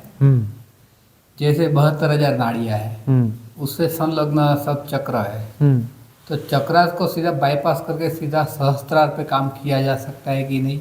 और दूसरी चीज़ की कोई एक चक्र पे काम किया जाए तो वो अगर जागृत हो जाए तो उसका उसके नज़दीक या दूर वाले चक्र पे भी कुछ इफेक्ट पड़ता होगा। तो साधक के लिए सब चक्र पे काम करना, क्लींसिंग करना जो भी जरूरी है, तो साथ में उसको ऊर्जा से पूरित करना भी कुछ जरूरी है। ये सब मतलब पूरा प्रश्न बड़ा लंबा है, इसके ऊपर 5-7 चीज हो सकती है, अभी थोड़ा कम कर दिया। सहस्रार पर सीधे काम करना या अपर चक्रास पर सीधे काम करना उचित नहीं है। नीचे के चक्रों की शुद्धि जरूरी है। ऊपर के चक्रों पर यदि काम करते हैं ऊर्जा जाग जाएगी, ठीक है ना। चक्रों पर काम करते हैं तो ऊर्जाएं जो है उन चक्रों को मिलने लगती हैं। अब ऊर्जाएं जागेंगी, ऊर्जाएं जाएंगी, ऊर्जा तो नीचे से ऊपर जाएगी ना, नीचे से ऊपर जाएगी। अब सहस्त्रार चक्र को खूब ऊर्जा की जरूरत है, तो खूब सारी ऊर्जा नीचे से ऊपर जाएगी, ऊपर पहुंच जाएगी क्या? बीच में चोर नहीं बैठे हैं, चोर चोरी नहीं करेंगे, डाके नहीं डालेंगे, और डाके डालेंगे तो गड़बड़ी नहीं होगी। स्वाधिष्ठान,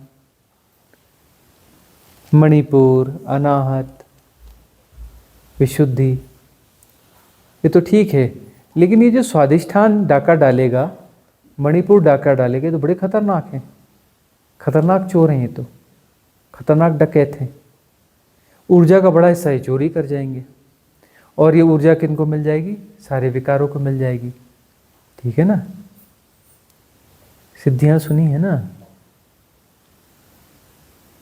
डकैतों के हाथ में ताकत चली जाएगी, और डकैतों के हाथ में ताकत जाएगी तो डकैत क्या क्या करेंगे? कल्याण करेंगे। तो अब ये जो है सिद्धियों का दुरुपयोग करेंगे, सिद्धियों का दुरुपयोग करेंगे। तो ऊर्जा उठाने के पहले शुद्धि बहुत जरूरी है, शुद्धि होनी चाहिए निम्न चक्रों की। ऊर्जाएं यदि उठती हैं और नीचे के चक्र यदि बाधा नहीं देते हैं, नीचे के चक्र बाधा नहीं देते हैं, तब ऊर्जा फुल फ्लो ऊपर पहुंचेगी, तभी ब्रह्मरंध्र खुलेगा। ब्रह्म क्षेत्र है, ब्रह्मरंध्र है नहीं, ब्रह्म क्षेत्र में छेद होगा, रंध्र का मतलब छेद होगा, द्वार खुलेगा, 10वां द्वार खुलेगा, दशम द्वार भी कहते हैं ना इसको, 10वां द्वार खुलेगा। तो 10वां द्वार जब खुलेगा तो बात बनेगी। 10वां द्वार खुलने के लिए पूरी ऊर्जा चाहिए, बीच में डकैत चोरी कर लेंगे, गोलमाल होते जाएगा, आधी उधर ऊर्जा पहुंचेगी, ब्रह्मरंध्र खुलेगा नहीं, दिमाग में घूमेगी ना, ठीक है ना, उसको मिल जाएगी ना, मस्तिष्क को मिल जाएगी ना वो ऊर्जा। तो मस्तिष्क को ऊर्जा मिल जाएगी तो मस्तिष्क में क्या है, बहुत सारे पैटर्न हैं, बहुत सारे फीडिंग्स हैं, बहुत सारा स्टोरेज है,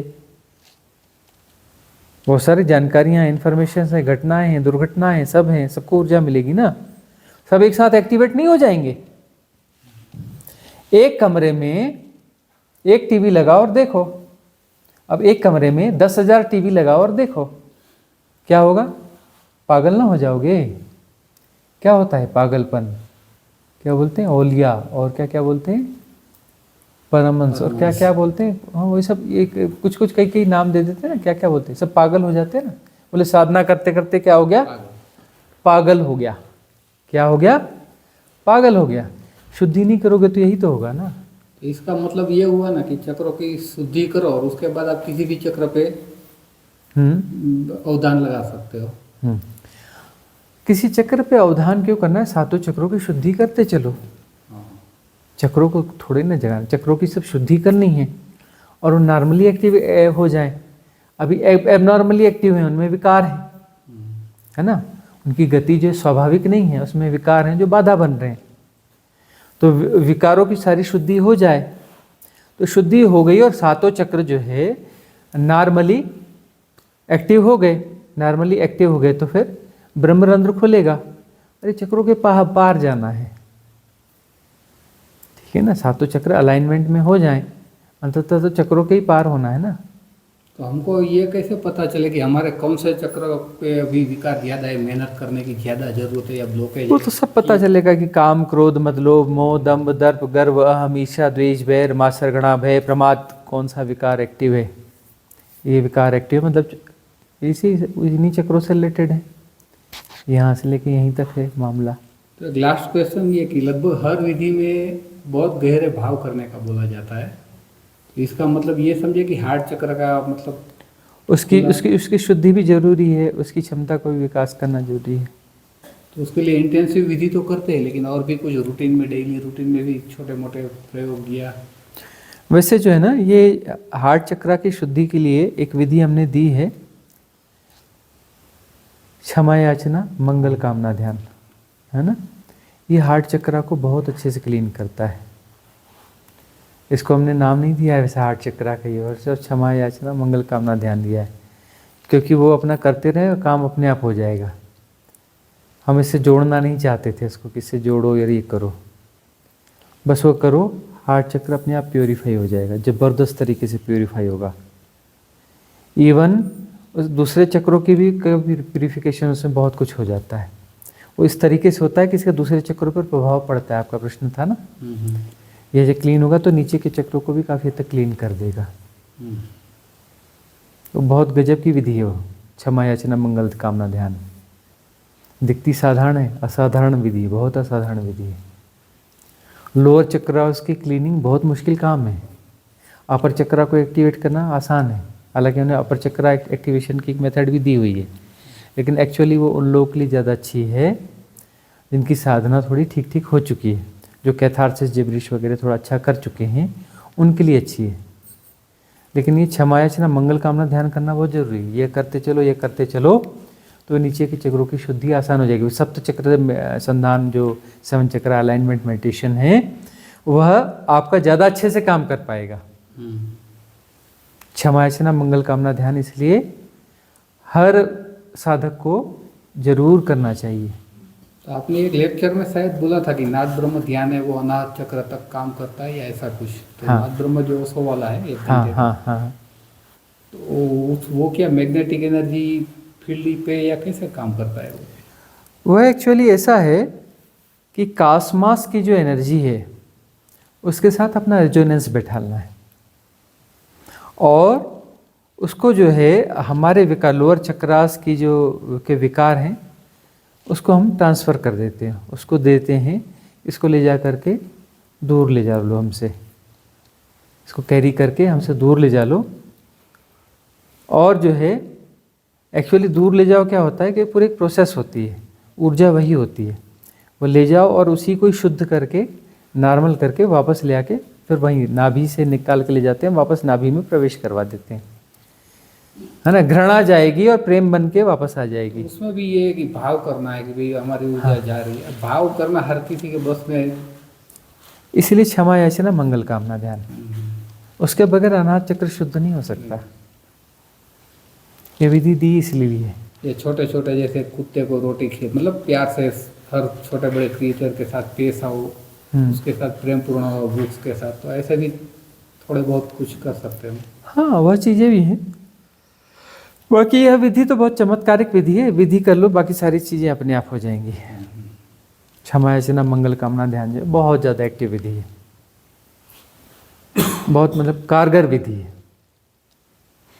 यह विधि कर ली तो साधक का काम बन जाता है, बहुत गहरा काम बनता है। तो सभा समाप्त की जाए, लंबी खिंच गई है।